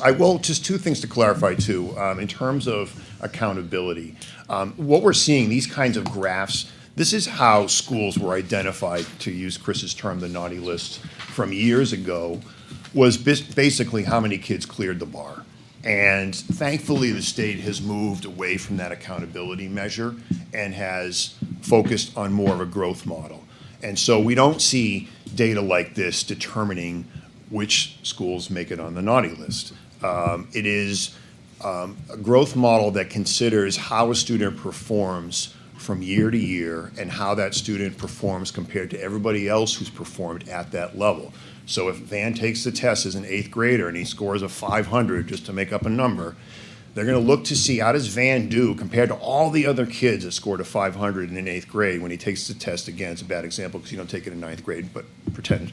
How all those students perform the next year and how does Van do compared to that. And whether or not he makes the growth that's expected is what is determined when they look across the board at how all students perform in a school. That's what makes the determination as to who makes it on the list and who doesn't. I misspoke before when I called the list the CSI list. By the way, Brenda, you repeated me, and I appreciate that. It was actually an ATSI list. There's the naughty list, which is the CSI list, and then there's the less naughty list, which was what Chris was on, the ATSI. And again, I can't remember what it stands for, additional targeted support, I believe. So all that's to say that this data that I presented tonight is a 30,000-foot view. Lots of questions behind that, like with Pam's question about gender, for example. But all of this does not even necessarily reflect how the state is making determinations as to who really needs the most help and who doesn't. And again, generally to sort of repeat the narrative, I think that for the most part, we've got signs of optimism here, the math from the high school notwithstanding. Can we talk about the cohort that was in 6th grade in 2024, so the 3 to 6 cohort? Sure. You can take us back to that, Jack. It's the ABC. There you go. Yep. There you go. The A graph? Yes. Okay. They seem to have been making progress, coming out and recovering, and then peaking in 22 for math and 23 for English, and then starting to fall off again. Do we have other than 6th graders get really too cool for a state assessment test? Yeah, no, I mean, we'll sometimes see a difference in performance generally from 5th to 6th. I don't know if that's the middle school effect, no offense to the middle school, but just that seismic shift in terms of the students' school experience. I can't explain that that's what's going on here with that particular one. Again, it's, these graphs tell stories, but they tell just a fraction of it. And, the questions that lie beneath this is the hard work we have to do when we look and see, all right, now we got to find out which kids are in those dots and what are their stories and what do we do to support them? And what's really nice is we can drill down that deeply. We can drill down who is the who that may have dipped and then provide interventions accordingly. Right, that's what we don't see in these graphs is, what's hiding behind that dot and who lives there and what supports those kids are getting. The danger of this kind of a 30,000-foot view presentation is that it gives you a sense of historical performance, but it often leaves you with more questions than answers, which is sort of the danger of this kind of a presentation. Any other questions? Well, thank you. Thank you. Thank you, Thanks appreciate so it. much. Thanks, Jack. And I think we're going to hear from Mr. Fabrizio next about the multilanguage learners plan. As soon as Jeff finishes, I'm gonna jump on there. Hopefully you can get on there.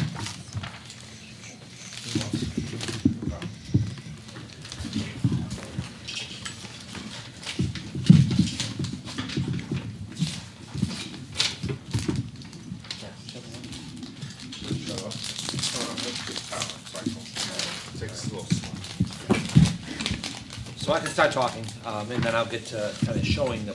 I'll start talking and get to showing the plan. I think this is something I brought to the instructional committee a couple months ago, but I wanted to have an opportunity for the whole board to see this, and of course, it's not gonna work.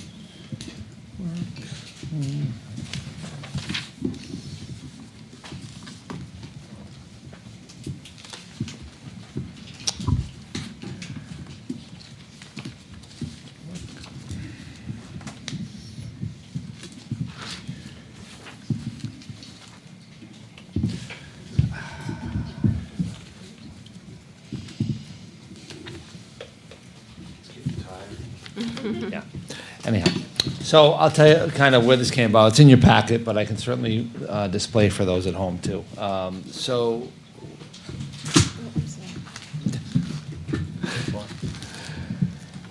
So back in 2023-24, we put together an English language learner review. And we contracted a company called Upriver, and Dana Garish-Frentz, the lead consultant, worked with our group, and she did a nice big review, and you don't have no.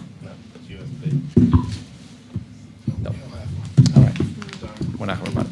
So we did a nice review, and part of that involved meetings with parents, meetings with students, interviews with building leaders, interviews with teachers, and we put together, it's about a 60-page document that we put together that looked at all of our programs for our multilingual learners. And we, from that, we did some feedback, and we put together a team, and this team consisted of both administrators, teachers, our home to school liaisons. There we go. Thank you. And our home to school liaisons and our social workers. And through this stakeholder team that we put together, we established and built together over the course of a year the plan you see in front of you. And this was a way to addressing our multi-language learners and our action plan. And we first began, of course, by putting together a mission statement and then completing a plan. And our mission statement really was for the Concord School District to educate multi-language students for lifelong success by intentionally building upon their cultural and linguistic backgrounds, providing equitable opportunity and access, and fostering connection, safety, and belonging for them. And you'll see on the plan, those are our three goals that we work towards. And how we set this plan up was really in three pillars. It was accessibility, instruction, and fostering connection. And through those three areas, we developed a plan that will guide our team over the next 3 to 5 years to start making some needed improvements and changes. And each one of these areas, we built out goals, what we expect to deliver, who's going to project lead this, how this connects directly to our strategic plan, and where it connects, and then how many hours we estimate that may take us to do this. And then first, is there any financial impact to this and what would offer in that? And then when do we expect this done? And then we kind of have a status report that we'll meet quarterly throughout the year, this year, and over the next 5 years to monitor our progress and assign tasks to those leaders of our membership team and keep moving forward. So this is our plan. I wanted just to present it to the board to see that we kind of accomplished the first task in our many tasks to come for this team. The first was getting together, organizing, and having a collective plan of motion and kind of knowing if there's going to be budgetary impacts to present those early on in the 5-year period and be able to move forward with that. Thank you. Questions from the board? Good work. Thank you. Thank you. And your team. And to Thank you the very program much. For being a great partner.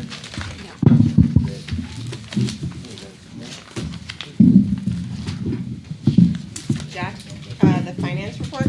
Sure. Starts, I think, on page 47. As you can see, many of the salary lines now there's no red as there was last month. We've adjusted everything and moved where people need to be. Nothing that's jumping out in the salary line. Nothing in the benefits line at the moment. Again, where we look at on page 49, we look at the special ed services in those two lines. And then if we go into 50, we look at the out-of-district transportation. You can see that line in page 50 that's encumbered for $341,612. So when you take what we've already spent, which is $700,000 year to date, we're about $1,041,000 projected, so that's $290,000 over. So that number will continue to go up. And you have a special ed trust fund to help mitigate that, and we are working on a plan for your budget and what you'll hear about as it relates to transportation. You also have out-of-district placement, if you go a little bit down that line, for tuition for private and other school, that's over 216. But if you take a look at the column in the encumbrances, that's at 1.9 million. So again, as I mentioned, when a student comes in, we put in what that placement is going to cost, and it's there for the rest of the year. It comes and goes, so that encumbrance could fluctuate, which will ultimately impact what the year-to-date balance will be. So we'll just keep an eye on that. As I move down, I don't think there's any other lines that are of any concern or that are red.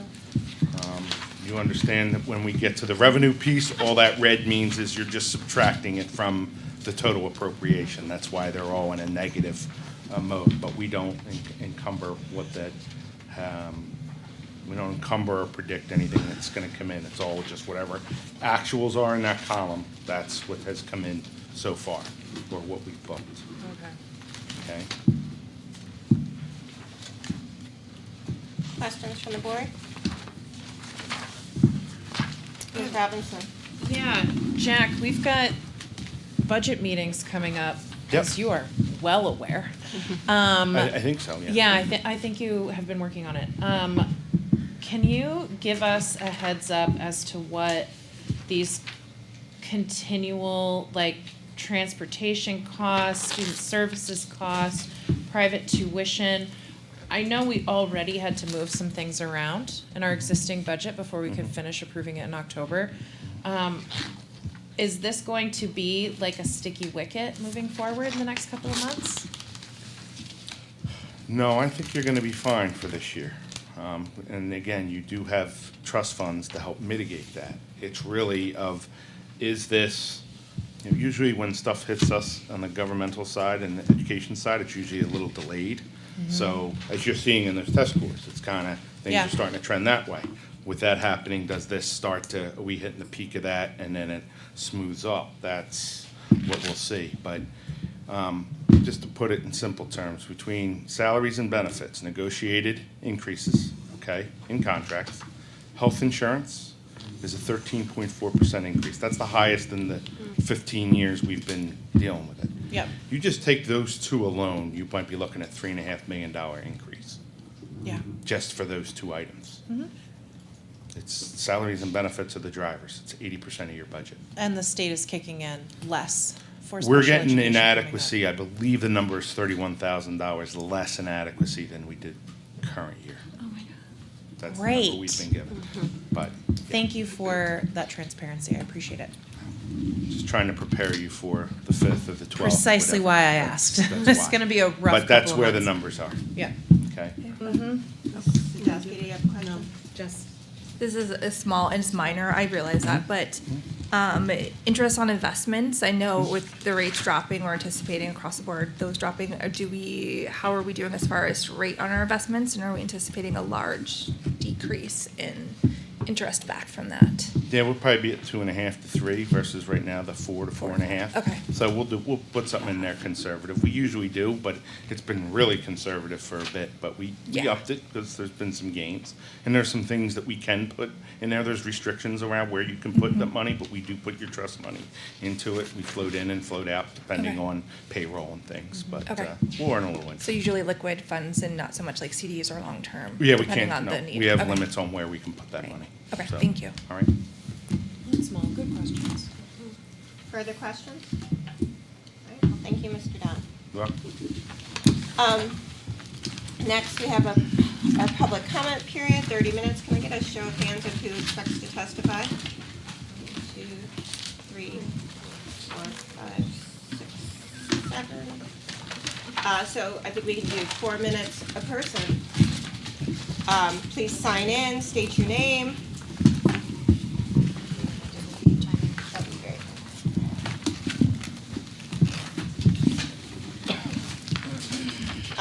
Is there multiple people signed in on the list? Could someone pass me the list?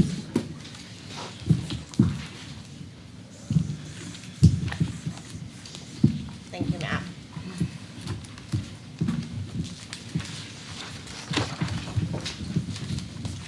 So we're beginning public comment at 7:46, so it will go to 8:16. Bob Wolf?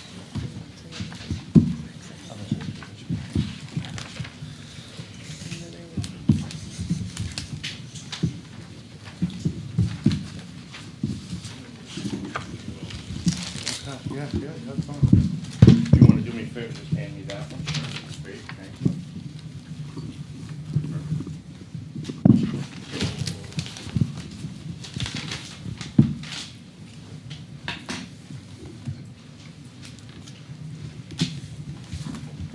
Hi, everybody. My name is Bob Wolf. I lived on South Street near Rundlett for 45 years.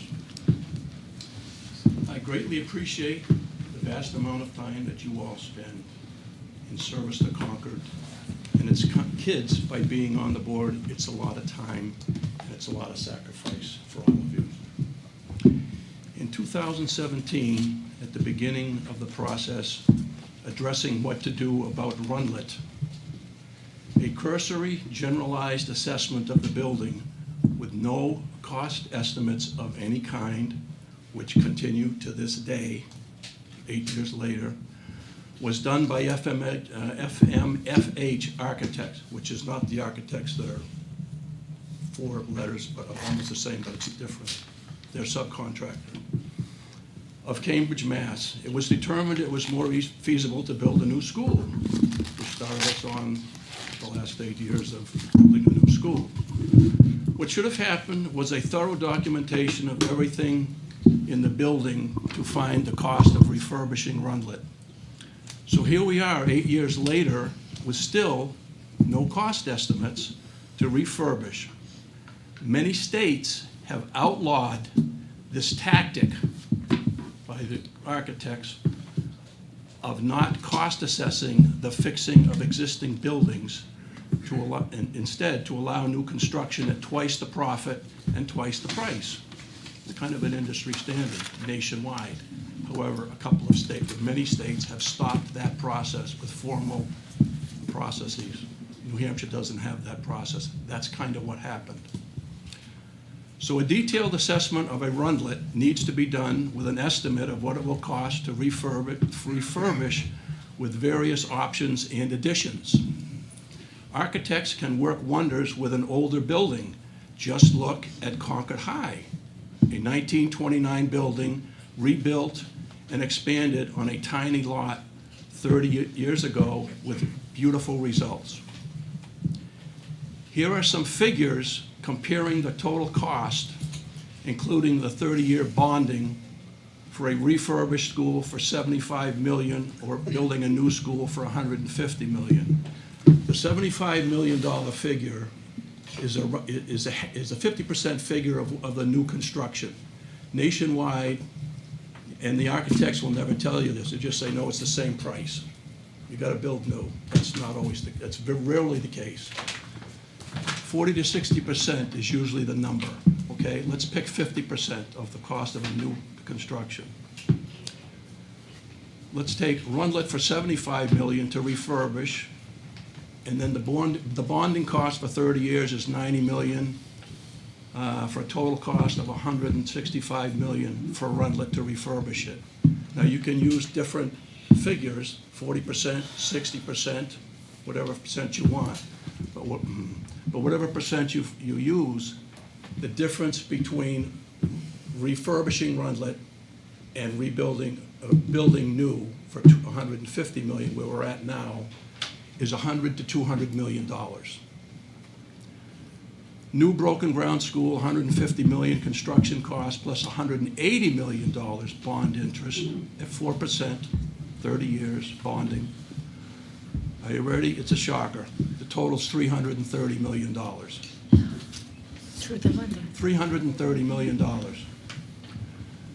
You For have broken about 10 ground seconds left. versus $165 million for a refurbished Rundlett, just in this example. And again, you can go higher or lower with your number off of 50%.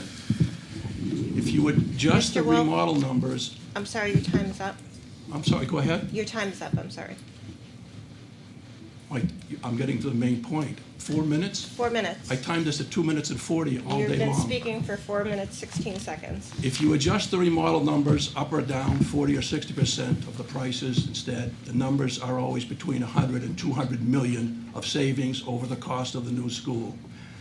The savings ranging from 100 to 200 millions are there for you to help the affairs of the school board as you see fit.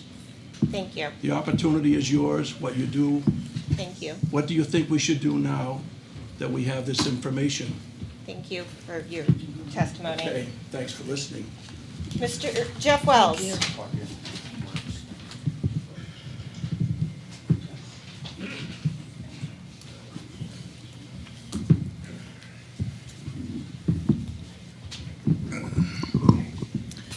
Happy New Year. I have resolutions for the school district. Let's make this year the one that we tackle a middle school project like pros.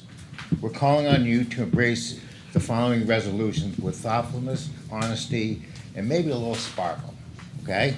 So let's break it down. Let's show us the receipts, show us the cost estimates for all the good stuff, the construction, site prep, big cost features, and fancy furnishings.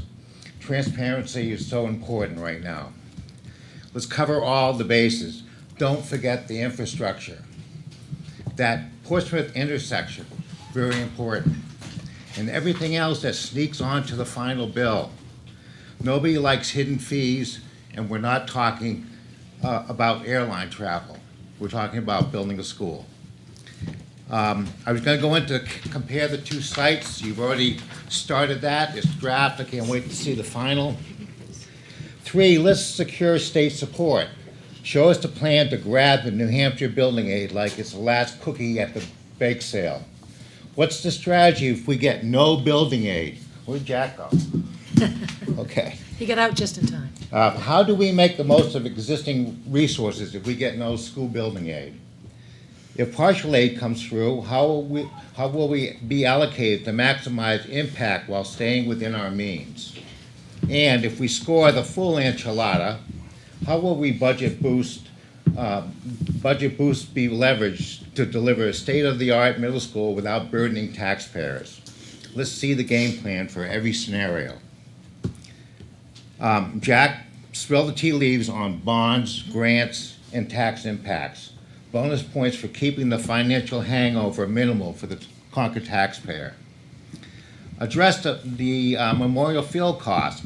Let's talk with the city and figure out what that's going to cost us on both sides. And then learn from the past. Bob just mentioned this. Flashback to 1996, when the high school was renovated on-site instead of moving to broken ground. What can we learn from that? And why not try a little deja vu magic here and do the same thing? Bottom line, transparency builds trust.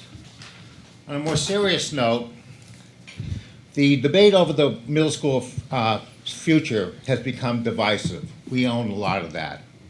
Overshadowing what we believe should be our shared goal, providing Concord's middle school students with a safe, modern, and inspiring environment.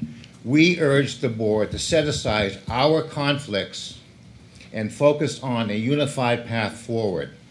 Let's transition the project to a skilled engineering firm, an unbiased independent project manager without HMFH. Get rid of them. This, doing so will allow us to build efficiently on the work already done, establish a fiscally responsible budget, and prioritize replacing Rundlett without delay. Every year of inaction denies our students the quality education they deserve. By working together, we can deliver a school that meets their needs and reflects our community's values. Sincerely, Concord Concerned Citizens. Thank you. Thank you. Robert Messini?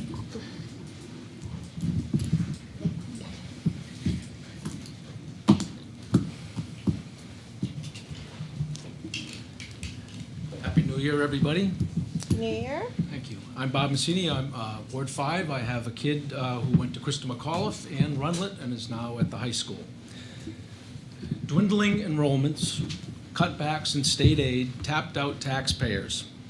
Faced with these realities, more and more school districts are choosing to remodel rather than replace existing schools. Recent studies in Michigan and Ohio confirm that it costs less to rejuvenate an existing school than to construct a new one, and the money saved is used to better serve the needs of students through increased investment in teachers, aides, technology, and curriculum. Think more money for robotics and ELA and math and MLL. The National Trust for Historic Preservation published a report titled Historic Schools, A Roadmap for Saving Your School. Quote, all too often, historic schools and options for renovation are routinely dismissed without full consideration of alternatives or community input. Many schools are either abandoned or demolished simply because of their age, as school administrators argue that they cannot be preserved and adapted to meet modern educational program needs. Many residents feel powerless to intervene or participate in what is often a highly charged political process. It doesn't need to be this way, end quote. The roadmap guides residents, parents, and city and school officials in considering the redevelopment of a historic neighborhood school. The report debunks a list of commonly held myths about the viability of existing schools to be adapted for continued use. The report is just 10 pages. I'm going to leave here a copy for you, and I will email it to all of you. Finally, Winston Churchill wrote, at the bottom of all tributes paid to democracy is the little man walking into a little booth with a little pencil, making a little cross on a little bit of paper. 2 months ago, over 12,000 of those little persons, almost 70% of Concord voters, marked their ballots to keep the middle school at Rundlett. The time has come to honor their voice. Let's create a revitalized facility at Rundlett that is affordable for taxpayers, friendly to the environment, and well-suited to meet the needs of students, teachers, and staff for many years to come. Thank you. Thank you. Steve McLiffitz?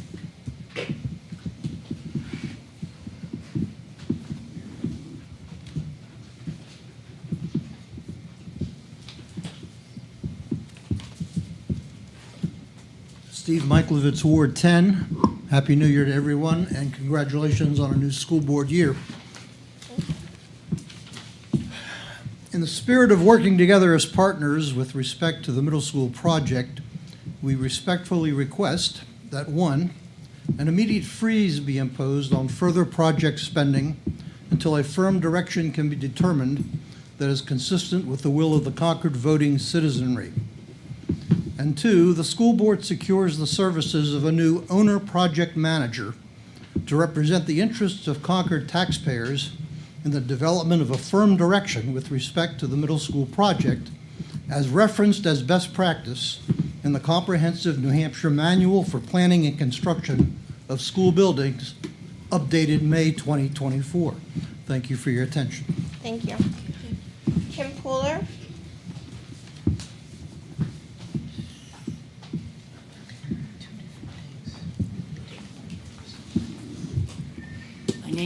Excuse me, my name is Kim Pooler. I live up on the Heights here in Concord.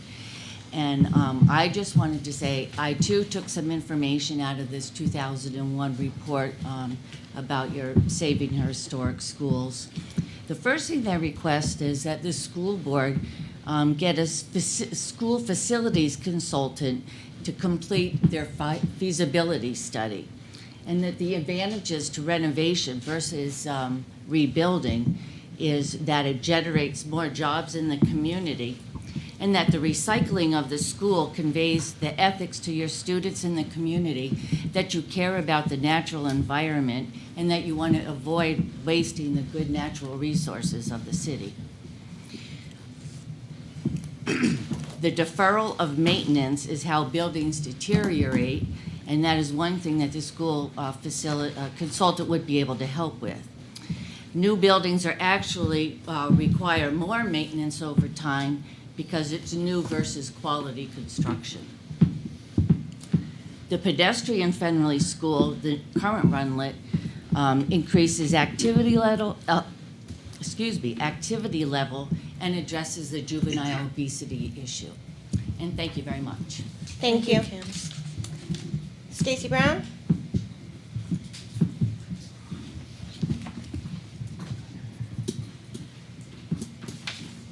Thank you. Happy New Year. I just like to say welcome to the new school board. And also, as you get new information and you make this very big decision that impacts everyone in our city, please verify the information that you receive. That's really important. I just want to address some of the things that Superintendent Murphy brought up. If folks want to go onto the school website, sau8.org, and click on the middle school project, documents, reports, and presentations, under year 2017, there is a structural assessment report from May 1st. And on page 5, it says, in general, the floor and roof construction appears to be in satisfactory condition. Evidence of structural distress was not observed. So I think we need to really take seriously renovation. And also, the building aid application was completed in 2022 for Rundlett and Clinton Street, not broken ground, but on the middle school project web page, underneath the picture of Rundlett, it says, if the project were to be moved to broken ground, the project needs to be redesigned for the site and all studies need to be conducted, wetland delineation, geotechnical, traffic and water sewer studies, design work, architectural, mechanical, electrical, plumbing, and fire protection. All that was done in 2023. So if you had stayed with Rundlett, we would be a lot further along in this process than we are right now. So please verify your information. And also the building aid application, there's only going to be $19 million available for Concord. And that's after Colebrook. And that's if it is fully funded. So these are things we have to take very seriously. Thank you very much. Thank you, Stacey. Thank you. Would anyone else like to testify?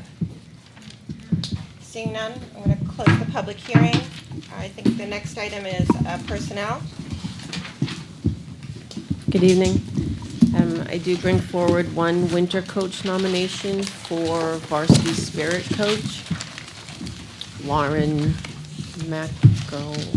I'm gonna not pronounce it properly, sorry. That's okay. I move acceptance of the coaches as presented by Michelle Guerin.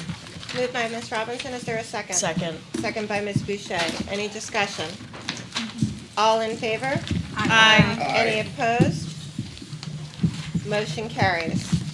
Okay, I was also asked to do a vacancy update, and the vacancy update that is provided in your document is as of December 18th. And we are still looking for a special education teacher at the high school and at Rundlett Middle School. We have 2 positions open. We have a grant specialist and a CTE coordinator of services. Under the instructional assistants, the Christa McAuliffe says 3, but we do have 1 new hire in process. The second shift custodian at Abbott Downing has since been filled. And then we have the food service, tutors, and always looking for bus drivers, monitors, and crossing guards. You had a busy weekend filling positions, huh? Thank you. Any questions? Are these numbers better than they have been in years past? Yes. Yes. And nothing else? Okay. Other business, before we get to monthly enrollment reports, or we can start with monthly enrollment reports. Superintendent. You want me to do that? Yeah. Just pretty self-explanatory.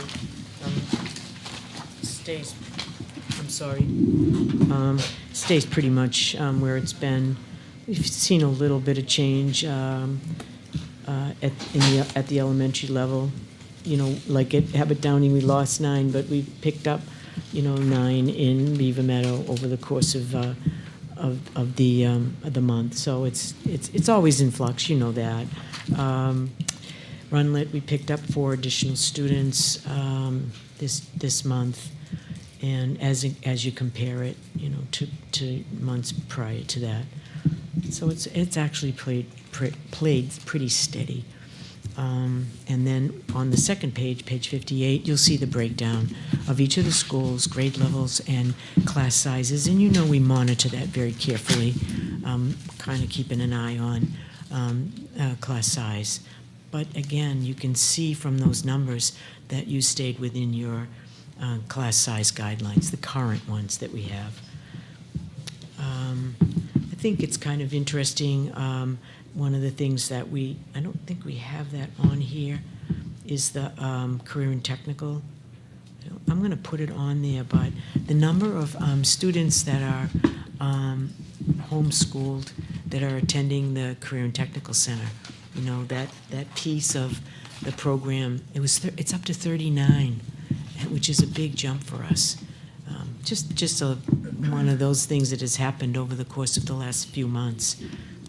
But who wouldn't want to participate in that program? There's so many great things going on up there. Great, thank you. Thank you. Thank you all. I think everyone put in their committee requests. I think both plan is for the executive committee to try and meet this week, hopefully Wednesday evening if folks are available. No, a separate meeting to form committees. One thing I wanted to discuss is last year at our board retreat, we discussed whether we wanted to add a safety committee, and I wanted to re-up that discussion before we form committees. And Ms. Meeker can update us on sort of the policy committee discussion that was had on this. Yeah, so just to give a recap, we have standing committees that are set in board policy that recur every year. We also have occasionally ad hoc committees. Last year, we discussed whether or not there are enough safety issues that come up to warrant its own committee. That question was put to the policy committee because our standing committees are set by policy. From my memory, after a discussion with Matt Cashman, Superintendent Murphy, and others, we weren't sure if policy was the place to move that conversation forward, because it's more really what the district needs from us. And I think that the feeling at the time is that we already have a lot of time commitments and committees already, and that safety issues come up on a regular basis in capital facilities. So we could revisit it again this year. It would require a change of policy, and there are also other options, like maybe if whoever chairs capital facilities wants to create a subcommittee for safety specifically to get personalized attention. It's kind of up to us where we want to go with that. Ms. Higgins? So I remember when safety became a much more prevalent topic of conversation. And when you look at safety, so when I think of a capital facilities member, I'm thinking building safety, windows and doors and protocol for lockdowns, et cetera. When I think of instructional committee, I think of safety and information, and is our curriculum verified and valuable and honest and appropriate and all of that. When I think of policy committee, I think of how do we implement these ideas and policies, and so that they're functional in the reality. When I think of finance, where are we putting our money? So in my mind, I feel that safety and the umbrella over which it hangs, which is everything, I think every committee should have like a standing agenda item in every meeting that they have that brings up the issue of safety and how do safety issues play into this particular action or item or building or process, rather than have a committee that chit-chats and meets and talks, and then we have to now share what we talked about, and then you have to go back to the committee and how does that fit into what we're doing. That maybe we need to, the retreat might be a good time to do this. Change the narrative of our conversations so that safety is a piece of what we think about in everything that we do. And then it becomes like a more on the brain kind of thing, and isn't another committee to talk about how to be safe. Does that all make sense? That is a very good suggestion. Anyone have any other comments? Okay. Speaking of safety, this is just a flag for the superintendent. I was at Everett on Sunday, and there was an ammonia leak. And I want to make sure that all of our staff is trained on evacuation procedures, because the staff at Everett did not evacuate the rink. A parent evacuated the rink. The staff at Everett did not call 911, as far as I know. A parent called 911 after the evacuation. So I want to make sure our coaches, I also understood that the coaches and the referees on the ice couldn't hear the alarm. They thought it was feedback from the sound system. So I want to make sure our coaches and our staff are aware of the different types of alarms they have at Everett, that they're clear on their evacuation procedures. Especially getting athletes off the ice is very difficult, and outside. Kids want to stop and change their shoes because they don't want to ruin $400 skates. So I think just having that discussion with our coaches, I think would be really important. See, that would fall under instructional committee, Yeah, where we're looking at yes. the programs we offer our students, Yes. and do we have these protocols in place? So That was a very good example. Yes, well, and I just want to flag it because I was, and I flagged it for some city folks, but because I think I was concerned about, I did a lot of emergency management. I was concerned. Well, that it was an example of the what not to do in an active shooter training. Your great point about the coaches and being in other facilities. Yes. When our staff is in the facilities that they live in every day, they have no problem with evacuations. Yeah. We practice it. They know exactly what to do. They know the sounds. It isn't just sounds, though. There's flashing lights, too, because obviously there are hearing issues. But you're right. When they leave the facility and they're in another location, then are they aware of their surroundings? So that's a great point, and I'll talk to Steve Largy, our AD director, because I think that's important. And then Matt and I can talk about how we can make sure that they know what the next steps are. Thank you. Thank you. Proposed calendar of meetings. Yeah, so obviously you've already changed some things, if we could. So I think the executive committee is going to meet on the 8th to discuss the committee assignments. So 5:30, at 5:30 here, that would be great. Then All board members can come to that as well. Yes. oh, sure, that's always been an open meeting. Building committee, we decided to Reschedule it. reschedule it. We'll notify the committee tomorrow morning. We didn't want to do it until we got clearance from you. So next week, executive committee, it's a little early, but it's because the 20th is Martin Luther King Civil Rights Day. But we've moved a special board meeting to discuss some of the things that you talked about tonight, along with numbers around the projects, and give you some more information. So we'll do that on the 15th. The question was, did you want to invite the building committee to that meeting? I think that on the 15th, the feedback I heard was no. That we would just Yeah, have your board but I meeting? think- Okay, I mean, Okay. I feel like they're welcome to come. Yes, but yep, But they okay. won't necessarily have a seat at the table. Is that fair? Yeah, following week What is- are we doing with negotiations and finance? I'll have on to the talk to 15th? Jack and look at, see what we have to do to move Okay. that. I'll keep you posted on that. maybe the 27th. Yeah. But we'll cancel those for the, for the The 15th. following, yeah, the 27th is an open date, so, but I just want to make sure we have all of our players here and with us. We could still need to do negotiations potentially on the 15th. Because it's at 5. It's at 5. Does that, I'm not here next week. oh, so it's not But gonna work. I don't mind doing it It's not gonna remote work if you anyway. want. If we- Oh, okay. So So- we'll move them to the 27th. I mean, we could, What- Yeah, I said I would do remote if I had we to. could do remote if you'd like to get that in. I mean, you. Can it wait until the 27th? Or do you need us to give you feedback on the 15th? It's kind of late, Jack. Yeah, I'd like to get it done. I mean, Then let's can get we it done. leave negotiations on the 15th? Yeah.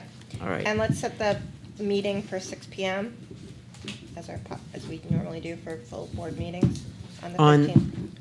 On the 15th? Yep. 6 PM, right. Yeah. Negotiations at 6 p.m.? No, special, negotiations at 5, full board meeting at 6. At 6. Okay. We try and keep the full board meetings at 6 o'clock just for consistency. Are we good then for that week? Everybody Mhm. okay? Yeah. The week of the 20th, again, on Martin Luther King Civil Rights Day. On the 22nd is City and Community Relations. The following week, we could put the Finance Committee in on the 27th at 5:30.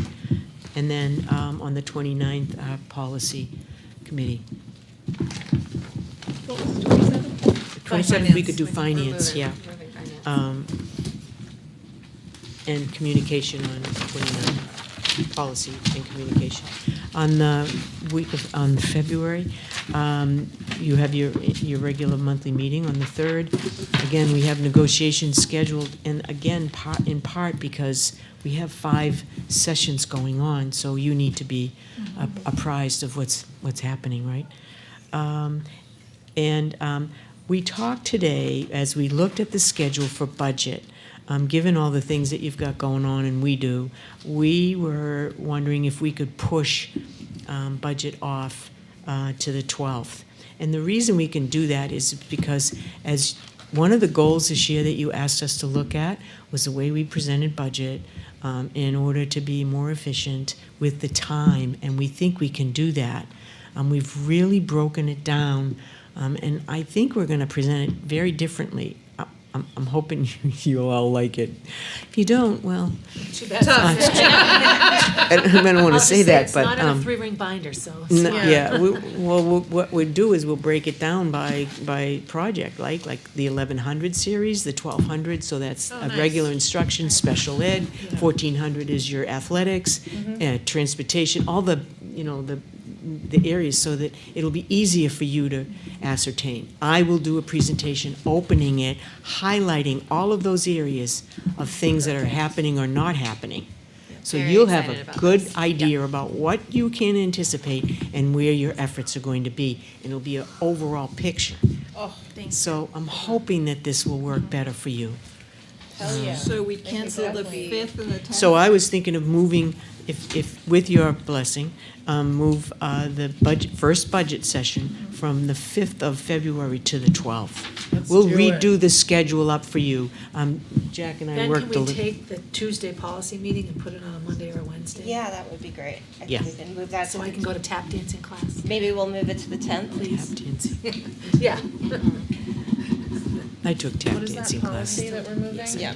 Okay. I will do that. I will adjust the February calendar for you because I've really messed it up, all right? Thank you. So, I'll get you a new one, all right, now that we've done On that. a complete not budget-related thing, it will be nice to give our new board member and all of us some breathing room before that process starts. It can be overwhelming to get on a school board and poof, budget's like the first thing you do. I know. So but- putting it back a bit is nice. Yeah, give you a little bit more My God, time. it's the best, actually. But I also want to remind anybody, Jack has always had an open door. You can go in, Jack does one-on-ones with everybody around budget, and if you have questions and you're not sure about something, he's available. And if it's not in person, he'll do Zoom, whatever is convenient. So, please, this is one of the most important tasks you have, right?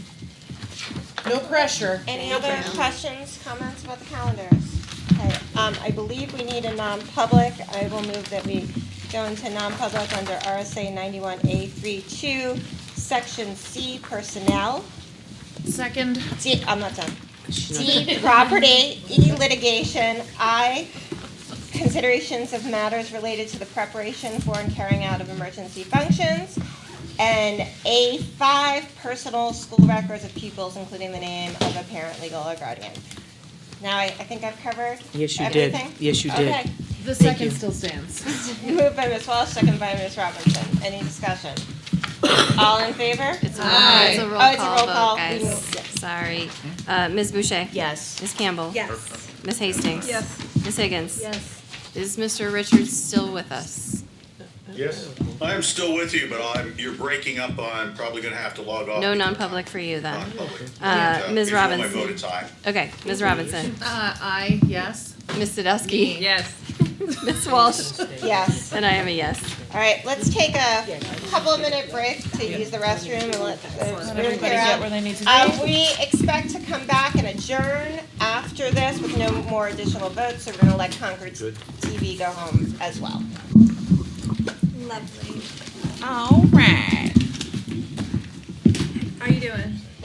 Good. This is awesome. Good. You are so sweet. Oh.